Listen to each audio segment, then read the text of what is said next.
کرم سے، اس کے فضل سے انشاءاللہ ایمان اور کفر کے بارے میں ہم اپنا کلام کا آغاز کریں گے۔ سب سے پہلے ایمان کی تعریف آپ کو عرض کر دیتے ہیں۔ اس سے پہلے ذرا زمانہ ماضی بعید میں چلے جائیے۔ میں نے شروع میں آپ کو بتایا تھا کہ اسلام جو ہمارے مسلمان ائمہ ہیں، بعض تو ایسے ائمہ تھے کہ جنہوں نے عقائد کو دلائل سے ثابت کرنے کی فیلڈ اختیار کر لی۔ تو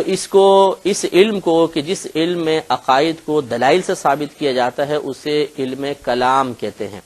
اور اس سے وابستہ علماء کو علماء متکلمین کہا جاتا ہے۔ اور جن علماء اسلام نے قرآن و حدیث سے احکام شرعیہ عملیہ کو اخذ کرنے کی فیلڈ اختیار کی، یعنی ایسے اعمال، ایسے شرعی احکام جن کا تعلق عقیدے سے نہیں تھا بلکہ عمل سے تھا، نماز کے مسائل، روزے کے مسائل، زکوٰۃ، حج، نکاح، طلاق وغیرہ کا، اس علم کو جس میں تمام مسائل کے بارے میں بحث ہوتی ہے اس کو علم فقہ کہا جاتا ہے، اور اس سے وابستہ علماء فقہائے اسلام کہلاتے ہیں۔ تو دو گروپ بن گئے، علماء متکلمین اور فقہاء۔ علماء متکلمین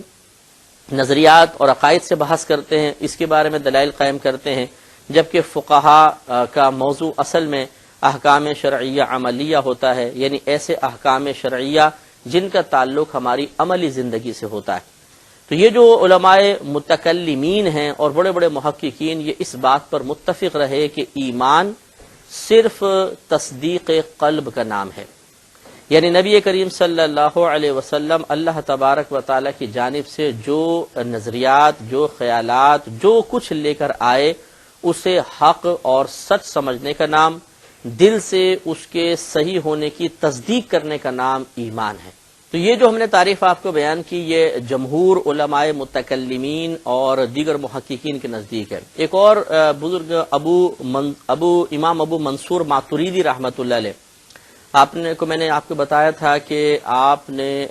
عقائد اسلام کے سلسلے میں مضبوط دلائل اور اصول قائم فرمائے، اور اکثر امام اعظم ابو حنیفہ رضی اللہ تعالی عنہ عقائد کے باب میں آپ ہی کے وضع کردہ اصولوں کو اختیار فرماتے ہیں۔ اس لحاظ سے احناف ماتریدی کہلاتے ہیں، آپ نے لفظ سنا ہوگا ماتریدی۔ تو یہ حضرت امام ابو منصور ماتریدی رحمۃ اللہ علیہ سے منسوب کر کے ماتریدی کہا جاتا ہے۔ ان کے نزدیک ایمان تو تصدیق بالقلب کا ہی نام ہے، لیکن اجرائے احکام اسلام کے لیے زبان سے اقرار بھی شرط ہے۔ یعنی یہ کہتے ہیں کہ اگر کوئی مسلمان یعنی کوئی شخص دل سے تصدیق کر دے کہ نبی کریم صلی اللہ علیہ وسلم جو کچھ لے کر آئے وہ حق اور سچ ہے تو وہ مومن ہو گیا۔ لیکن اب دوسروں کو تو نہیں پتا، اگر ایک شخص دل سے تصدیق کرتا ہے، ہمارے سامنے کھڑا ہوا ہے، ہمیں کیا پتا کہ یہ مسلمان ہے یا نہیں۔ ایک تو ہے کہ مسلمان گھرانے میں پیدا ہوا، اس سے تو مستند رکھیں گے۔ مثلا ایک کرسچن ہے، اس نے دل سے اس بات کی تصدیق کر دی، وہ مطمئن ہو گیا کہ ہاں نبی کریم صلی اللہ علیہ وسلم جو کچھ لے کر آئے وہ حق اور سچ ہے، تو اب ہمیں کیسے پتہ چلے گا؟ تو ابو منصور ماتریدی رحمۃ اللہ علیہ کے نزدیک ہم اس کے ساتھ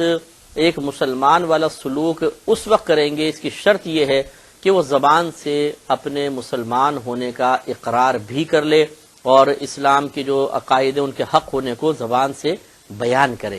تو اجرائے احکام اسلام، یعنی اسلام کے احکام کو جاری کرنے کے لیے آپ یہ کہتے ہیں کہ زبان سے اقرار شرط ہے۔ مثال کے طور پہ اگر اس نے زبان سے اقرار کر لیا، ہم اسے مسلمان مانیں گے، اس کی نماز جنازہ ادا کی جائے گی، یہ دیگر مسلمانوں کا وارث بنے گا، اس کے مسلمان وارث بنیں گے، وہی جو مسلمانوں کا سلوک ہے، کفن دفن اور مسلمانوں کے قبرستان میں دفن کیا جائے گا۔ لیکن اگر ایک کرسچن ہے، وہ تصدیق بالقلب تو کرتا ہے لیکن زبان سے اقرار نہ کر سکا، تو ہم اسے کافر ہی تصور کریں گے، کیونکہ دل کے احوال ہمیں نہیں پتا۔ لہٰذا اب احکام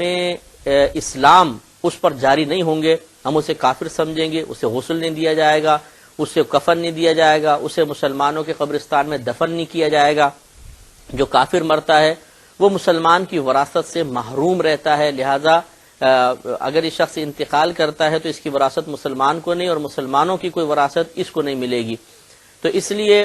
ابو منصور ماتریدی رحمۃ اللہ علیہ کے نزدیک دو چیزیں ہو گئیں، ایک تصدیق بالقلب، لیکن اس شخص کے اوپر احکام اسلام کو جاری کرنے کے لیے ضروری ہوگا کہ وہ زبان سے اس کا اقرار بھی کر لے۔ باقاعدہ دو حصے ہیں، ایک تصدیق بالقلب اور ایک اقرار باللسان، باقاعدہ دو اجزاء ہیں، ایک تصدیق بالقلب، ایک اقرار باللسان، ان میں سے کوئی ایک بھی نہیں ہوگا تو ایمان نامکمل رہے گا۔ لیکن آپ بھی اس بات کو تسلیم کرتے ہیں کہ حالت اکراہ میں اگر کوئی مجبور کر دے، گن پوائنٹ پہ کہے کہ کلمہ کفر کہو یا بولو میں کافر ہوں، اور وہ شخص کہہ دیتا ہے تو زبان سے اگرچہ وہ اب اقرار اسلام کا انکار کر رہا ہے، اب اقرار نہیں کر رہا ہے، انکار کر رہا ہے، لیکن اگر اس کا دل مطمئن ہے تو امام اعظم رضی اللہ تعالیٰ عنہ فرماتے ہیں کہ یہ اقرار باللسان مجبوری کی صورت میں شریعت کی طرف سے ساقط ہو جاتا ہے، یعنی اس کا مطالبہ ساقط ہے کہ اب ہم یہ نہیں کہیں گے کہ تیرے مسلمان ہونے کے لیے شرط یہ ہے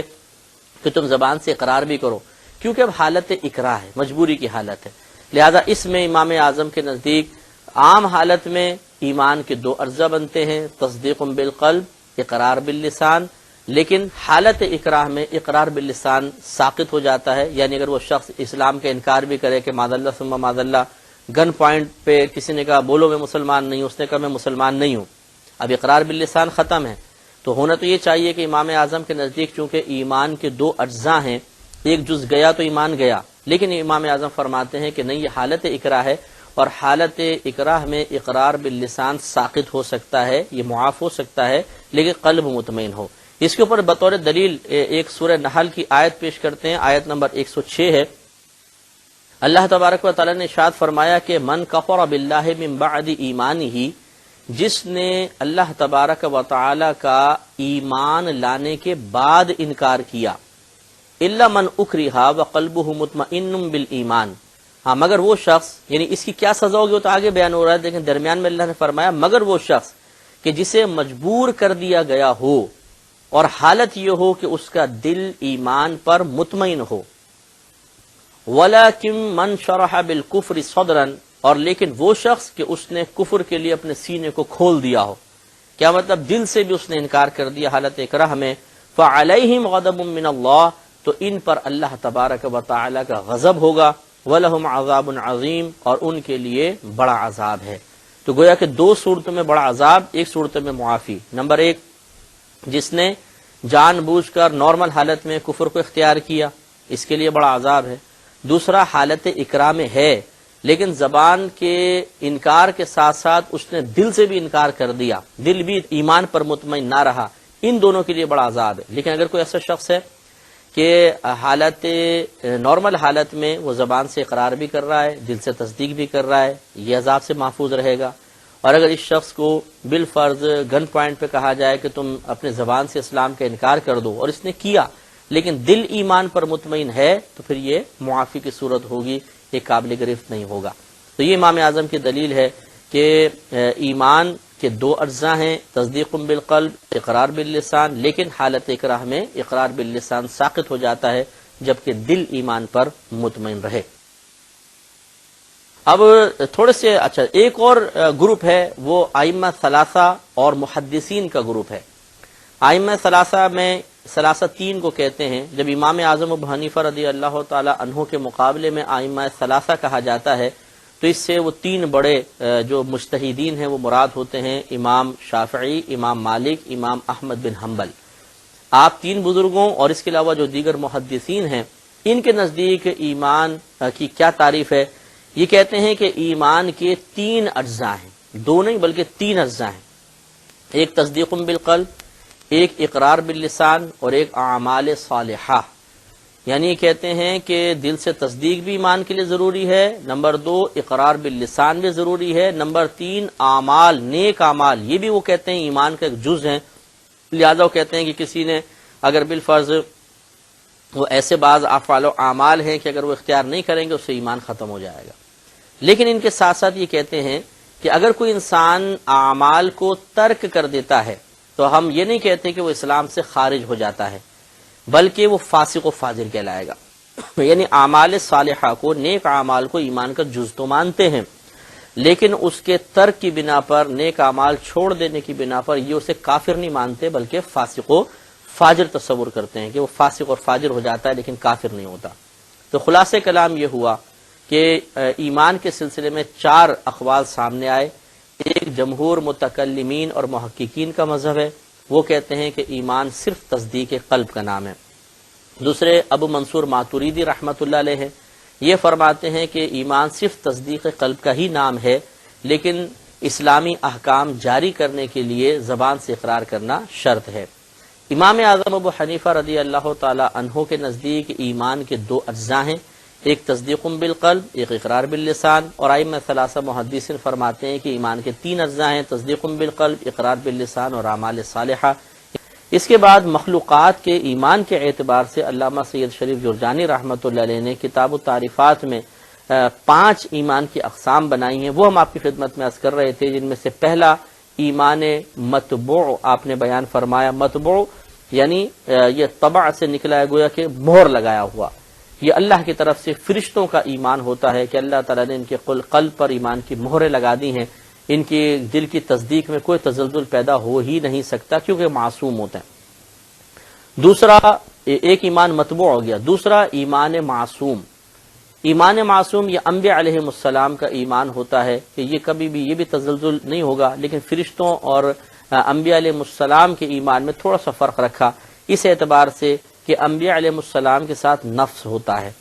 فرشتوں کے ساتھ نفس نہیں ہے۔ ایمان دونوں کا اتنا پختہ ہے کہ اس میں تزلزل کی کوئی گنجائش نہیں، لیکن فرق اس طرح ہو گیا کہ فرشتوں کے ساتھ نفس ہے ہی نہیں، اور انبیاء علیہ السلام کے ساتھ نفس ہے جو باقاعدہ شرارت کر سکتا ہے اپنی فطرت کے اعتبار سے، لیکن انبیاء علیہ السلام کی صحبت کی برکت سے وہ ساری سرکشی ختم ہو جاتی ہے، حتیٰ کہ نبیوں کے ساتھ جو ایک قرین ہوتا ہے، ایک شیطان جو اللہ کا قانون ہے کہ ہر ایک کے ساتھ پیدا ہوتا ہے، ہمارے نبی کریم صلی اللہ علیہ وسلم کے ساتھ بھی اسے پیدا کیا گیا، لیکن نبی کریم صلی اللہ علیہ وسلم نے خود یہ بیان فرمایا صحابہ کرام کے استفسار کے جواب میں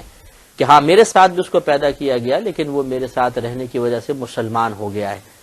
تو معلوم یہ ہوا کہ فرشتوں کے ایمان میں اور نبیوں کے ایمان میں اس لحاظ سے انہوں نے فرق کیا کہ فرشتوں کے ساتھ نفس نہیں ہے، ان کو شیطان اس کے ساتھ ہے ہی نہیں، تو ایمان مطبوع کہہ دیا، اور انبیاء علیہ السلام کے ساتھ باقاعدہ نفس و شیطان ہیں، اگرچہ ان کا ایمان بالکل بگڑنے سے معصوم اور محفوظ ہے، تو ان کے ایمان کا نام ایمان محفوظ اور معصوم رکھا گیا۔ تیسرا ایمان مقبول، یعنی جو اللہ کی بارگاہ میں مقبول ہوتا ہے، یہ کہا کہ یہ مومنین کا ایمان ہے، ایمان جیسے ہم مسلمان ہیں ہمارا ایمان ہے۔ چوتھا ہوتا ہے موقوف، ایمان موقوف، اللہ تعالیٰ قبول فرمائے نہ فرمائے، رکا ہوا ہے، یہ کس کا؟ یہ بدعتیوں کا ایمان ہوتا ہے۔ بدعتی نئی نئی چیزیں ایجاد کرنے والے، نئے نظریات ایجاد کرنے والے، ان کے ایمان کو ایمان موقوف قرار دیا کہ اللہ تبارک و تعالیٰ کی مشیت پر ہے، اگر نیا کوئی عقیدہ ایجاد کر لیا ہے، سابقہ ادوار میں اس کا رد نہیں ہوا، نئی ایک چیز ایجاد کر لی ہے، تو اس کا ایمان گویا کہ موقوف رہے گا اللہ تبارک و تعالیٰ کی مشیت پر، چاہے تو قبول فرمائے چاہے تو رد فرمائے۔ اور پانچواں جو ہوتا ہے ایمان مردود، رد کیا ہوا ایمان جو کبھی مقبول نہیں ہو سکتا، اور وہ منافقین کا ایمان ہے، وہ منافقین جو نبی کریم صلی اللہ علیہ وسلم کے دور میں تھے کہ زبان سے اقرار کرتے تھے، دل سے نبی کریم صلی اللہ علیہ وسلم کی تصدیق نہیں کرتے تھے، ان کا ایمان مردود ہے۔ اس طرح 5 اقسام بنائی۔ اس کے بعد جمہور جو متکلمین اور محققین کے نزدیک ہم نے آپ کو بتایا تھا کہ تصدیق بالقلب کا نام ایمان ہے، انہوں نے اس اعتبار سے مسلمان اور مومن کو 4 گروپ میں تقسیم کیا ہے، اس اعتبار سے کہ جس کے دل میں ایمان موجود ہے لیکن اقرار باللسان کا موقع ہی نہیں ملا تو ہم اسے مومن تو کہیں گے، لیکن کیا مسلمان بھی کہہ سکتے ہیں؟ نہیں کہہ سکتے، اس لیے کہ اس نے تو ہمارے سامنے اقرار ہی نہیں کیا، تو ہم کیسے اس کو مسلمان کہیں؟ تو انہوں نے 4 قسمیں بنائی۔ نمبر 1، ایک ایسا شخص ہوگا، ایک ایسا گروپ ہے کہ وہ مومن بھی ہوں گے اور مسلمان بھی ہوں گے، وہ لوگ ہیں کہ جنہوں نے دل سے تصدیق بھی کی اور باقاعدہ انہیں زبان سے اقرار کا موقع بھی ملا، جیسے ہم اور آپ لوگ ہیں جو ہمارے مسلمان بھائی بہن سن رہے ہیں کہ آپ دل سے بھی نبی کریم صلی اللہ علیہ وسلم کی لائی ہوئی چیزوں کی تصدیق کرتے ہیں، اس لحاظ سے آپ مومن، اور آپ زبان سے بھی اقرار کرتے ہیں کہ ہم مسلمان ہیں، لا الہ الا اللہ محمد رسول اللہ کلمے پڑھتے ہیں، شہادت گواہی دیتے ہیں، تو لہٰذا آپ زبان سے اقرار کرنے کی وجہ سے مسلمان بھی ہیں، مومن بھی ہیں، مسلمان بھی ہیں۔ دوسرا وہ جو نہ مومن نہ مسلمان، یہ کافر، جیسے عام کفار ہیں جتنے بھی ہیں، کیونکہ یہ نہ زبان سے اسلام کو مانتے ہیں اور نہ دل سے تسلیم کرتے ہیں، تو نہ دل سے مومن نہ زبان سے مسلمان، تو نہ یہ مومن ہے نہ مسلمان۔ تیسرا گروپ کہ مسلمان تو ہیں لیکن مومن نہیں، یعنی ان کو مسلمان تو مانا جائے گا لیکن مومن نہیں مانا جائے گا، مومن نہیں ہوں گے۔ وہ شخص ہے کہ جو دل سے نبی کریم صلی اللہ علیہ وسلم کی تصدیق نہیں کرتا لیکن زبان سے کہتا ہے میں مسلمان ہوں، جیسے رحمت کونین صلی اللہ علیہ وسلم کے زمانے کے منافقین تھے کہ وہ زبان سے اقرار کرتے تھے، باقاعدہ کلمہ پڑھتے تھے، تو صحابہ کرام ان کو مسلمان مانتے تھے، یہی وجہ تھی کہ وہ مسجد میں آتے تھے، سب کچھ تھا۔ لیکن ہم نے آپ کو سورہ منافقون کی یہ آیت کریمہ عرض کی تھی، پہلی آیت ہے کہ اذا جاءک المنافقون، اے حبیب کریم صلی اللہ علیہ وسلم جب یہ منافق آپ کے پاس آتے ہیں، قالوا تو یہ کہتے ہیں کہ نشہد انک لرسول اللہ، کہ بے شک ہم گواہی دیتے ہیں کہ آپ اللہ کے رسول ہیں۔ اللہ تعالیٰ فرماتا ہے کہ واللہ یعلم انک لرسولہ، بے شک اللہ تبارک و تعالیٰ ضرور اس بات کو جانتا ہے کہ آپ اللہ کے رسول ہیں، لیکن واللہ یشہد ان المنافقین لکاذبون، اور اللہ تعالیٰ اس بات کی گواہی بھی دے رہا ہے کہ یہ منافق جھوٹ بولنے والے ہیں۔ تو یہ جھوٹ کس اعتبار سے بولنے والے تھے؟ حالانکہ زبان سے تو کہہ رہے ہیں کہ آپ اللہ کے نبی ہیں، دل میں تصدیق موجود نہیں تھی۔ تو ان کو مسلمان تو اس زمانے میں مانا جاتا تھا، لیکن اس وقت سے پہلے کہ جب نبی کریم صلی اللہ علیہ وسلم نے ان سب کا نام لے کے مسجد سے نہیں نکال دیا تھا، اس سے پہلے ان کو مسلمان مانا جاتا تھا، وراثت میں ان کے حصے ہوتے تھے، یہ نمازیں پڑھنے آتے تھے، جہاد میں شرکت کرتے تھے، زکوٰۃ وغیرہ ادا کرتے تھے، مسلمان مانا جاتا تھا، لیکن مومن نہیں تھے۔ تو معلوم ہوا کہ مسلمان ایک شخص یہ ہو سکتا ہے کہ مسلمان کہلائے لیکن مومن نہ ہو، اور یہ مطلب اللہ کی بارگاہ میں مردود اس کا ایمان ہے، یہ مقبول نہیں ہوگا۔ اور چوتھا کہ مومن ہو مسلمان نہ ہو، جیسے ہم نے آپ کو مثال دی کہ ایک شخص ہے غیر مسلم ہے، بستر مرگ پہ مثال کے طور پہ پڑا ہوا ہے، یا افریقہ کے جنگلوں میں ہے مثال کے طور پر، کسی طریقے سے اسے تصدیق قلب حاصل ہو گئی، وہ مان گیا کہ اللہ تعالیٰ، اس کو کوئی کتاب مل گئی، کسی طریقے سے علم حاصل ہو گیا کہ اللہ تعالیٰ ایک ہے، یہ رسول ہے، نبی کریم صلی اللہ علیہ وسلم آخری نبی ہیں، اور اس نے دل سے اچھی طرح تصدیق کر دی، لیکن زبان سے اقرار کا موقع نہ ملا کسی کے سامنے، تو اور اس کا انتقال ہو گیا۔ اسی طرح بستر مرگ پہ غیر مسلم تھا، آخری وقت میں دل میں اس کے خیال آ گیا کہ نہیں بالکل صحیح ہے، مطلب یہ ایمان مسلمان صحیح ہوتے ہیں، اسلام بالکل ٹھیک ہے، تصدیق بالقلب ہے، لیکن اقرار باللسان کرنے کا موقع نہ ملا، یا موقع ملا تھا لیکن وہ خوف کی وجہ سے اپنے اسلام کو چھپا کر رکھا، اور ہم نے اس سے مطالبہ بھی نہیں کیا، ہمیں کیا پتا کہ اس کے دل میں کیا ہے، حتیٰ کہ وہ ایسے ہی مر گیا، تو ہم اس کو مومن تو کہیں گے لیکن مسلمان نہیں کہیں گے، کیونکہ مسلمان کہلانے کے لیے اقرار باللسان ضروری تھا اور اس نے کیا نہیں۔ ہاں مومن ہے وہ بھی عند اللہ، اللہ کے نزدیک، ہمیں کیا پتا کہ وہ دل سے ایمان لایا تھا کہ نہیں لایا تھا، تو ہم نے ایک فرضی صورت بنائی ہے کہ بالفرض اگر ایسا ہو تو یقیناً وہ اللہ تعالیٰ کے نزدیک ایمان والا ہوگا، لیکن ہم اسے مسلمان تصور نہیں کریں گے۔ تو معلوم ہوا کہ 4 اقسام ہو گئیں، مسلمان اور مومن دونوں چیزیں ایک شخص میں جمع ہو جائیں، نہ وہ مسلمان ہو نہ مومن، یہ دوسرا ہو گیا، تیسرا مسلمان ہو مومن نہ ہو، چوتھا مومن ہو مسلمان نہ ہو، 4 صورتیں ہو سکتی ہیں، اور 4 کو ہم نے آپ کی خدمت میں بیان کر دیا۔ اب اس کے بعد کفر کے بعد انشاءاللہ ہم عرض کریں گے کہ کفر کسے کہتے ہیں۔ دیکھیے ضروریات دین کا انکار کر دینا کفر ہے، بس ضروریات دین کا انکار کرنا کفر ہے۔ ضروریات دین سے کیا مراد ہے؟ ضروریات دین سے مراد وہ مسائل ہوتے ہیں، وہ نظریات و عقائد ہوتے ہیں کہ جنہیں علماء اسلام جانتے ہیں اور ان کی صحبت میں رہنے والی اکثر عوام جانتی ہے، اکثر عوام یعنی جانتی ان چیزوں کو۔ مثلا اللہ تعالیٰ ایک ہے، تمام علماء جانتے ہیں، اور ان کی صحبت میں رہنے والی اکثر عوام جانتی ہے، بلکہ تو ہمارا بچہ جانتا ہے، لیکن اکثر عوام تو جانتی ہے۔ اسی طرح انبیاء علیہ السلام پر ایمان لانا، آسمانی کتابیں، جنت دوزخ، جن فرشتے، آخرت، تقدیر، جو ہم نے آپ کی خدمت میں تمام مسائل عرض کیے ہیں، عقائد بیان کیے ہیں، یہ ضروریات دین تھے، اور اس کا علم حاصل کرنا ہر ایک عاقل بالغ مسلمان پر فرض ہوتا ہے، یاد رکھیں، نہیں سیکھیں گے گناہ گار ہوں گے۔ تو ضروریات دین میں سے کسی چیز کا انکار حقیقتاً بس یہ کفر ہوتا ہے، اس کے علاوہ کوئی کفر نہیں ہے، حقیقتاً صرف یہ ہوتا ہے۔ مثلا کوئی اللہ کی وحدانیت کا انکار کر دے، معاذ اللہ، انبیاء علیہ السلام کا، آسمانی کتابوں کا، جنت دوزخ، جن فرشتے، نبیوں کے معجزات کا انکار کر دے، تقدیر کا انکار کر دے، آخرت کا، احوال آخرت کا انکار کر دے جو قرآن سے صراحتاً ثابت ہیں، تو ہم اس شخص کو کہیں گے یہ کافر ہو گیا۔ تو ضروریات دین کا انکار کرنا کفر ہے۔ گویا کہ ضروریات دین کے بارے میں جو نبی کریم یہ مسائل بتائے آپ نے ان کی قلب سے تصدیق ایمان تھی اور اس کا انکار کر دینا کفر ہے۔ اس کے علاوہ اور بھی اس پہ مسائل ہوتے ہیں، مثال کے طور پہ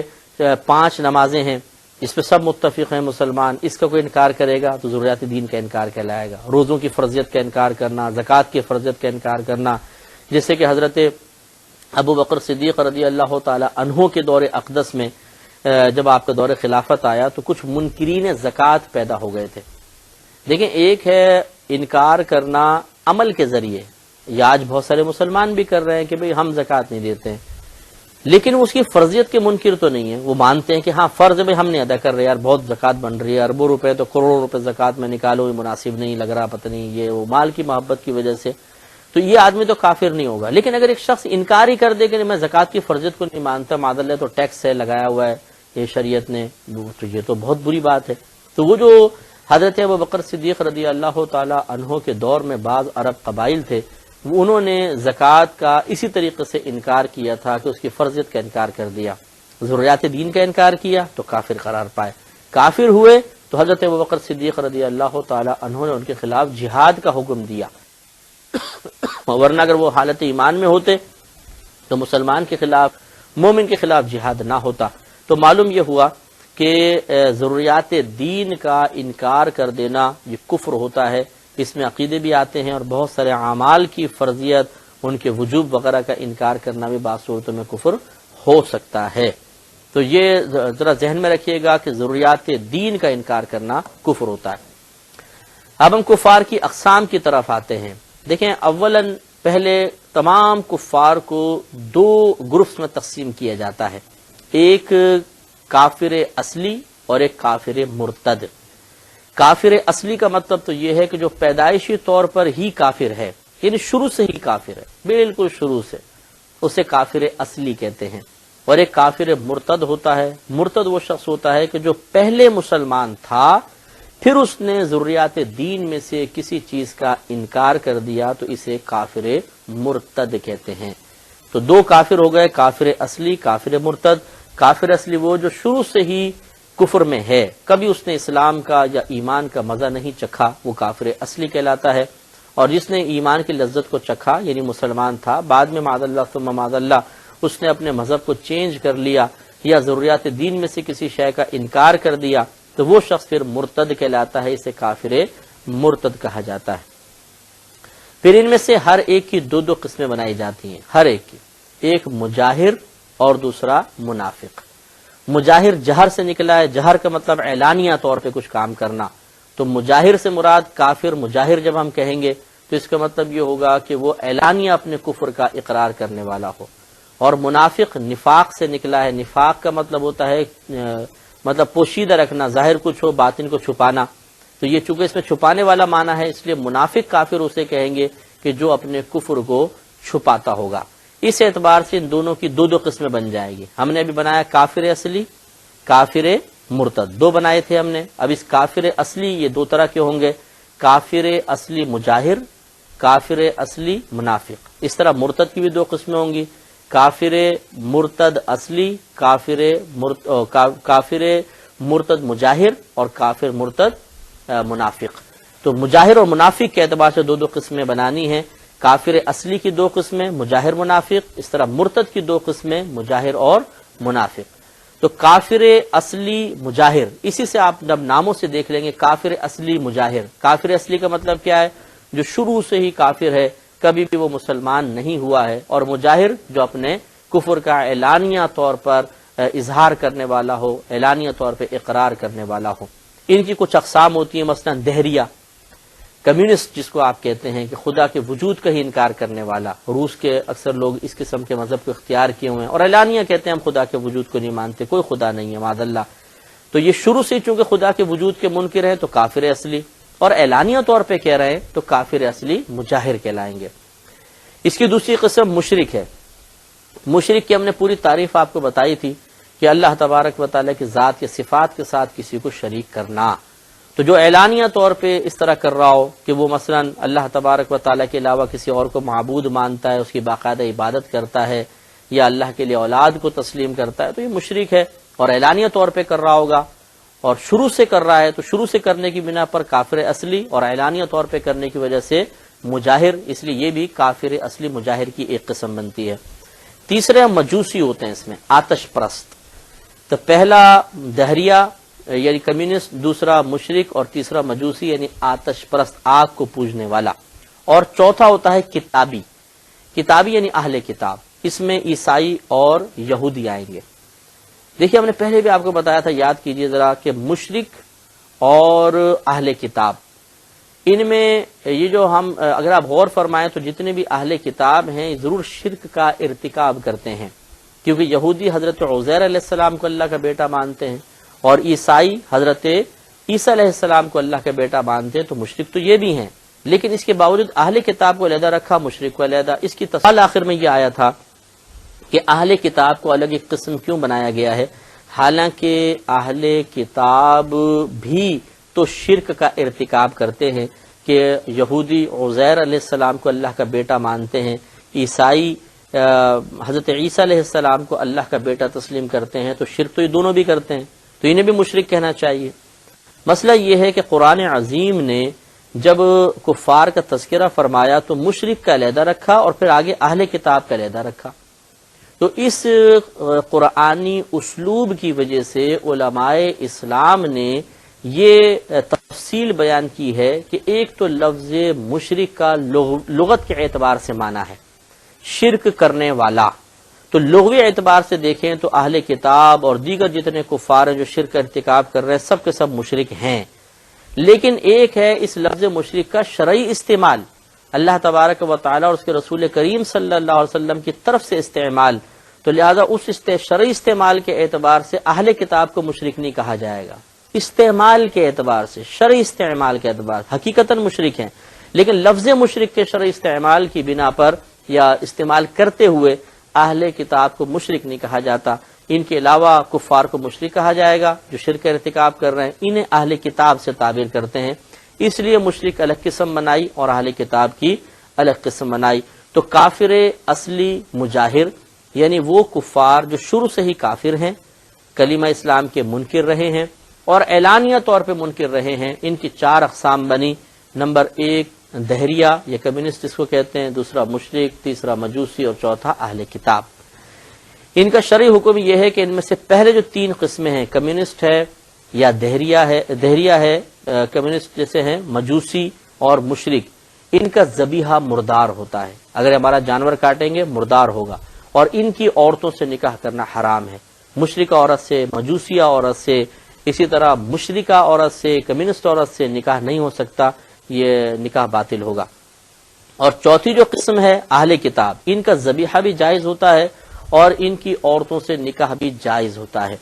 لیکن وہی اہل کتاب جو واقعی اہل کتاب کے مذہب پر قائم ہوں۔ اگر کوئی اہل کتاب کوئی مذہب ہی نہیں مانتا اور اس کے عقائد اتنے بگڑ چکے ہیں کہ وہ اللہ کے وجود کا بھی منکر ہو گیا، جس طرح اللہ تبارک و تعالیٰ کو تسلیم کرنا چاہیے اس طرح وہ تسلیم ہی نہیں کرتا، تو وہ تو کمیونسٹ میں داخل ہو جائے گا، دہریے میں داخل ہو جائے گا، چاہے اپنے آپ کو اہل کتاب یا کرسچن کہتا رہے۔ اسی لیے فقہا نے منع فرمایا کہ آج کل کے دور میں اہل کتاب کا ذبیحہ نہ کھایا جائے اور ان کی عورتوں سے نکاح کرنا ممنوع قرار دیا، اس لیے کہ اب عقائد میں وہ بگاڑ پیدا ہو گیا ہے، اب ان کو اپنے مذہب کی وہ حقیقتیں ہی معلوم نہیں کہ جن پر قائم رہ کے کم از کم یہ اہل کتاب کہلاتے، اس لیے احتیاط ہی کرنی ہوگی۔ تو یہ پہلا ہو گیا کافر اصلی مجاہر، یعنی ایسا کافر جو شروع سے ہی کلمہ اسلام کا منکر رہا اور اعلانیہ طور پر منکر رہا، اسے کافر اصلی مجاہر کہتے ہیں، اور اس کے ہم نے چار اقسام آپ کو بتائیں، دہریہ یعنی کمیونسٹ، مشرک، مجوسی اور اہل کتاب۔ اب آ جائیں دوسری قسم کی طرف، کافر اصلی منافق۔ کافر اصلی جو شروع سے کافر ہو، اور منافق کہ اپنے کفر کو چھپاتا ہو، یہ ہمارے نبی کریم صلی اللہ علیہ وسلم کے دور کے منافقین ہیں، وہ مرتد نہیں تھے، وہ کافر تھے، منافقین کافر تھے، کیونکہ وہ شروع سے نبی کریم صلی اللہ علیہ وسلم کو نہیں مانتے تھے، وہ تو خالی بہت سے نقصانات سے بچنے کے لیے صرف زبان سے اقرار کر رہے تھے، تو شروع سے چونکہ نبی کریم کے منکر رہے، کلمہ اسلام کے حقیقتاً منکر رہے، تو کافر اصلی، اور اپنے نفاق کو چھپا کر رکھا، اپنے کفر کو چھپا کر رکھا، اس لحاظ سے منافق۔ تو یہ سرکار کے زمانے کے جو کفار تھے، یہ یعنی جو منافق تھے، یہ کافر اصلی منافق کہلائیں گے۔ ان کا حکم یہ ہوتا ہے کہ یہ آخرت میں سب سے بدترین قسم ہے، سب سے بدترین، اور جہنم کے سب سے نچلے طبقے میں جائیں گے۔ اس قسم کا کوئی شخص اگر بالفعل ٹکرا جائے اور پتہ چل جائے کہ اس پہ نفاق ہے، کافر اصلی کی ہم نے دو قسمیں بنائی، مجاہر اور منافق، اس طرح مرتد کی بھی دو قسمیں، مجاہر اور منافق۔ مرتد کی تعریف آپ کو بتائی تھی، جو پہلے مسلمان پھر اس نے کوئی اور مذہب اختیار کر لیا تو ہم اسے مرتد کہیں گے۔ اب اگر دوسرے مذہب کو اعلانیہ طور پہ اختیار کیا، یعنی چاہے وہ کمیونسٹ ہو گیا، مشرک ہو گیا، مجوسی ہو گیا، اہل کتاب میں سے کوئی مذہب اختیار کر لیا، معاذ اللہ کہتا ہے میں کرسچن ہوں، میں یہودی ہوں، معاذ اللہ ثم معاذ اللہ، اگر کوئی کہتا ہے اعلانیہ طور پہ کہتا ہے تو ہم اس کو کہیں گے سب سے پہلے تو مرتد، اس لیے کہ اسلام سے پھر گیا ہے، جو پھر جاتا ہے اس کو مرتد کہتے ہیں، اور دوسرا چونکہ اعلانیہ طور پہ کہہ رہا ہے اس لیے اس کو مجاہر کا نام بھی دے دیں گے، مرتد مجاہر۔ اور دوسرا مرتد منافق، کہ جو اسلام سے ہٹا تو صحیح لیکن وہ اعلانیہ طور پہ اپنے آپ کو کافر نہیں کہتا بلکہ اپنے آپ کو مسلمان ہی سمجھتا ہے۔ ایسے بھی آپ کو بہت سارے مسلمانوں میں مل جائیں گے جو ضروریات دین کا انکار کر کے اور اپنے آپ کو مسلمان کہلواتے ہیں۔ مثال کے طور پہ معاذ اللہ ثم معاذ اللہ کسی شخص نے کہا میں نہیں مانتا ہوں جنت دوزخ کو، آخرت سب ڈھکوسلا ہے، ایسی بنا رکھا ہے، یہ اور کی باتیں ہیں، میں نہیں مانتا ہوں معاذ اللہ۔ اور جب آپ پوچھتے ہیں کہ آپ مسلمان ہیں تو الحمدللہ مسلمان ہوں، آپ نے کفر تو اختیار نہیں کیا، لا حول ولا قوت، میں نے نہیں اختیار کیا۔ تو اب دیکھیں ضروریات دین کا انکار کرنے کی بنا پر یہ تو ہو گیا مرتد، کیونکہ پہلے کلمہ گو تھا، مرتد ہو گیا، لیکن اپنے کفر کو چھپا رہا ہے، اس کو پتہ ہی نہیں کہ میں کافر ہو گیا ہوں، اس اعتبار سے اس کو مرتد منافق کا نام دیا جائے گا۔ اور مرتد چاہے اصلی ہو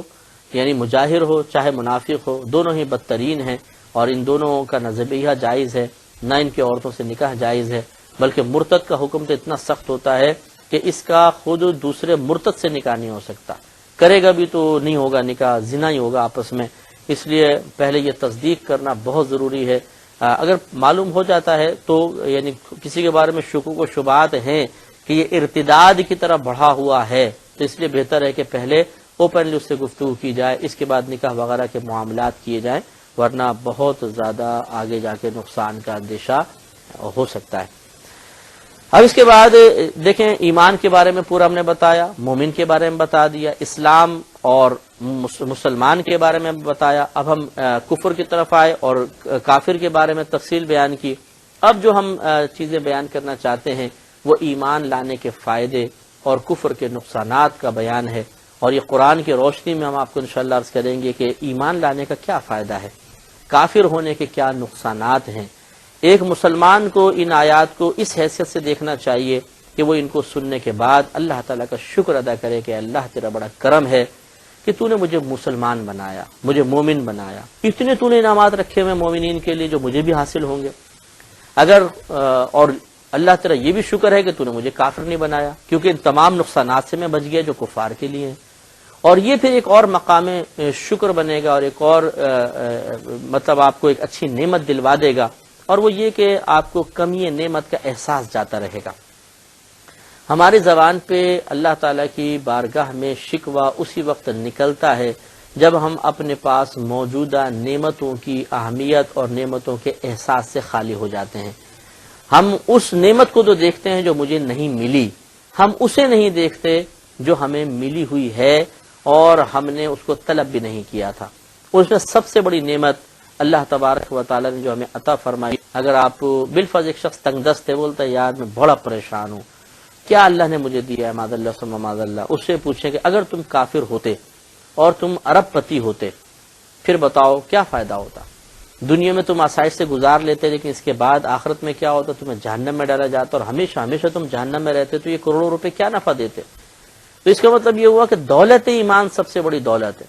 تو جب انسان اس کے فائدے سنتا ہے تو پھر اس کو اطمینان قلب ہوتا ہے کہ اللہ تعالیٰ اگر تھوڑی بہت تو نے تنگ دستی دی ہے، کسی نعمت کی کمی میں مبتلا کیا ہے تو کوئی بات نہیں، اتنی عظیم نعمت بھی تو نے عطا کی ہے اور بغیر مانگے۔ کیا آپ نے میں نے عالم ارواح میں طلب کیا تھا کہ اللہ تعالیٰ ہمیں کافر گھر میں پیدا نہیں کرنا، مسلمان کے گھر میں پیدا کر دینا؟ اور کیا کافر کے گھر میں پیدا ہونے والے شخص نے اللہ کی بارگاہ میں عالم ارواح میں تمنا کی تھی کہ اللہ تعالیٰ مجھے مومن کے گھر میں پیدا نہیں کرنا بلکہ کسی عیسائی یہودی گھر میں پیدا کر دینا؟ نہیں، اللہ تبارک و تعالیٰ نے اپنے فضل و کرم سے کسی کو مسلمان کے گھر میں پیدا کر دیا، اور اپنے عدل و انصاف کے تقاضے کے تحت اپنے عدل و انصاف سے کسی کو کافر گھر میں پیدا کر دیا، اسی کو گرفت نہیں ہے، اور مکلف بنا دیا۔ مومن کو اس بات کا مکلف بنایا کہ ساری زندگی ایمان کی حفاظت کرو، کافر کو اس بات کا مکلف بنایا کہ ایمان اختیار کرو پھر اس کی حفاظت کرو۔ تو لہٰذا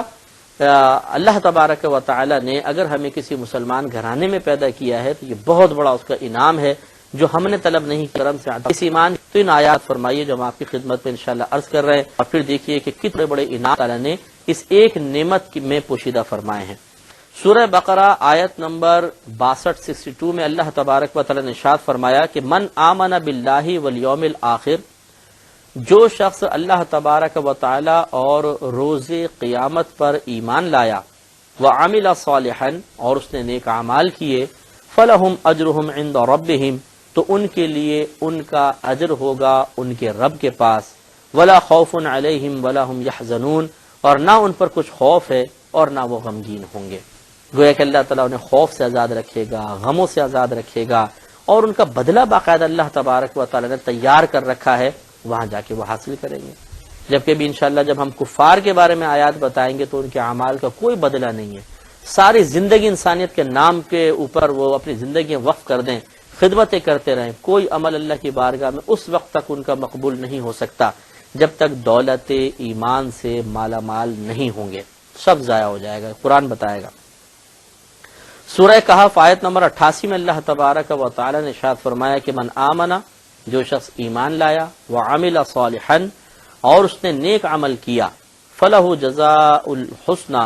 تو اس کے لیے اچھا بدلہ ہے، بہترین بدلہ ہے۔ جب اللہ تعالیٰ وعدہ فرما رہا ہے کہ اس کے لیے بہترین جزا ہے، بہترین بدلہ ہے، تو یقینی سی بات ہے کہ اس اچھا بدلہ ملے گا۔ سورہ مریم آیت نمبر 59 اور 60 میں اللہ تبارک و تعالیٰ نے ارشاد فرمایا وَخَلَفَ مِن بَعْدِهِمْ خَلْفٌ، پھر ان لوگوں کے بعد کچھ، ان کے بعد میں کچھ اور لوگ خلیفہ بن گئے، ان کے بعد میں آئے، یعنی مومنین کے بعد پہلے زمانے کی بات ہو رہی ہے۔ اَضَاعُوا الصَّلَاةَ، تو انہوں نے نمازوں کو ضائع کیا، وَاتَّبَعُوا الشَّهَوَاتِ، اور انہوں نے خواہشات کی پیروی کی، فَسَوْفَ يَلْقَوْنَ غَيًّا، تو یہ ان قریب وادی غے میں ڈالے جائیں گے۔ الا، مگر من تابا، جس نے توبہ کر لی، وآمنا، اور وہ ایمان لایا، وعمل صالحا،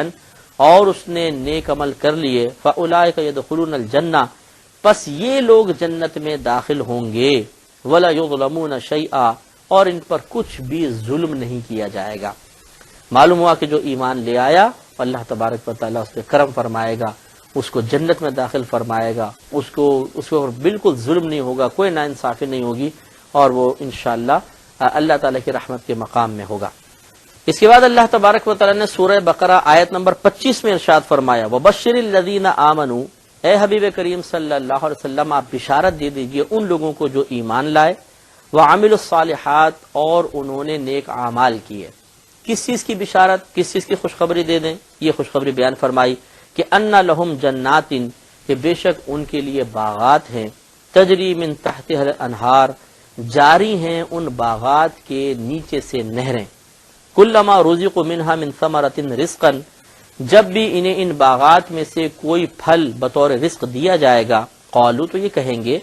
کہ هذا الذي رزقنا من قبل، کہ ایسا پھل تو ہمیں پہلے بھی دیا گیا تھا، وَأُتُوا بِهِ مُتَشَابِهًا، حالانکہ ان کو اس پھل سے ملتا جلتا پھل دیا گیا تھا، ان ایک جیسے پھل ہوں گے، تقریباً ایسا لگے گا جیسے تو کل بھی تو کھایا تھا، لیکن جب اس کو کھائیں گے ذائقہ کچھ اور ہوگا۔ یعنی ایسی ایسی نعمتیں اللہ تعالیٰ نے اپنے بندوں کے لیے تیار کی ہیں۔ وَلَهُمْ فِيهَا أَزْوَاجٌ مُطَهَّرَةٌ، اور ان کے لیے ان باغات میں پاکیزہ بیویاں ہوں گی، وَهُمْ فِيهَا خَالِدُونَ، اور وہ اس مقام میں ہمیشہ ہمیشہ رہیں گے، کبھی نہیں نکالے جائیں گے۔ آپ اندازہ فرمائیں کہ سب ایمان کی دولت ہے، اگر ایمان نہ ہوتا جنت میں داخلہ ممکن ہی نہیں تھا۔ جنت میں داخلہ، پھر وہاں باغات، پھر پھلوں کے ذریعے انسان کی خاطر تواضع، پاکیزہ بیویوں کا عطا کیا جانا، اور اس پہ بڑی نعمت کہ کبھی بھی پھر جنت سے باہر نہیں نکالا جائے گا، دائمی ٹھکانہ، یہ بہت بڑی نعمتیں ہیں، اور یہ سب کے سب ملیں گی دولت ایمان کے بدلے میں۔ سورہ بقرہ آیت نمبر 257 میں اللہ تبارک و تعالیٰ نے ارشاد فرمایا کہ اللہ ولی الذین آمنوا، اللہ تبارک و تعالیٰ ان لوگوں کا دوست ہے جو ایمان لے کر آئے، یخرجہم من الظلمات الی النور، اللہ تعالیٰ انہیں اندھیروں سے نور کی طرف نکالے گا، یعنی ہدایات سے ہمیشہ ہدایات سے کی طرف مائل کرے گا اور گمراہیوں سے بچائے گا۔ سورہ یونس آیت نمبر 9 میں اللہ تبارک و تعالی نے ارشاد فرمایا ان الذین آمنوا وعملوا الصالحات، بے شک وہ جو ایمان لائے اور انہوں نے نیک اعمال کیے، یہدیہم ربہم بایمانہم، ہدایت دے گا انہیں ان کا رب ان کے ایمان کے سبب، تجری من تحتہم الانہار فی جنات النعیم، ہدایت دے گا اللہ تعالیٰ اور جاری ہوں گی ان کے نیچے سے نہریں، یعنی ایسے باغات کی طرف اللہ تبارک و تعالیٰ ان کو بلائے گا جن کے نیچے سے نہریں جاری ہوں گی، اور یہ جنات نعیم میں ہوں گی، یعنی ایسی نعمت والے باغ ہوں گے، چین اور سکون سے رہائش پذیر باغات کے اندر، یعنی جس میں جانے والا چین اور سکون سے رہائش پذیر ہو، ایسے باغات کے اندر اللہ تبارک و تعالیٰ انہیں ہدایت عطا فرمائے گا، رہنمائی عطا فرمائے گا، داخل عطا فرمائے گا۔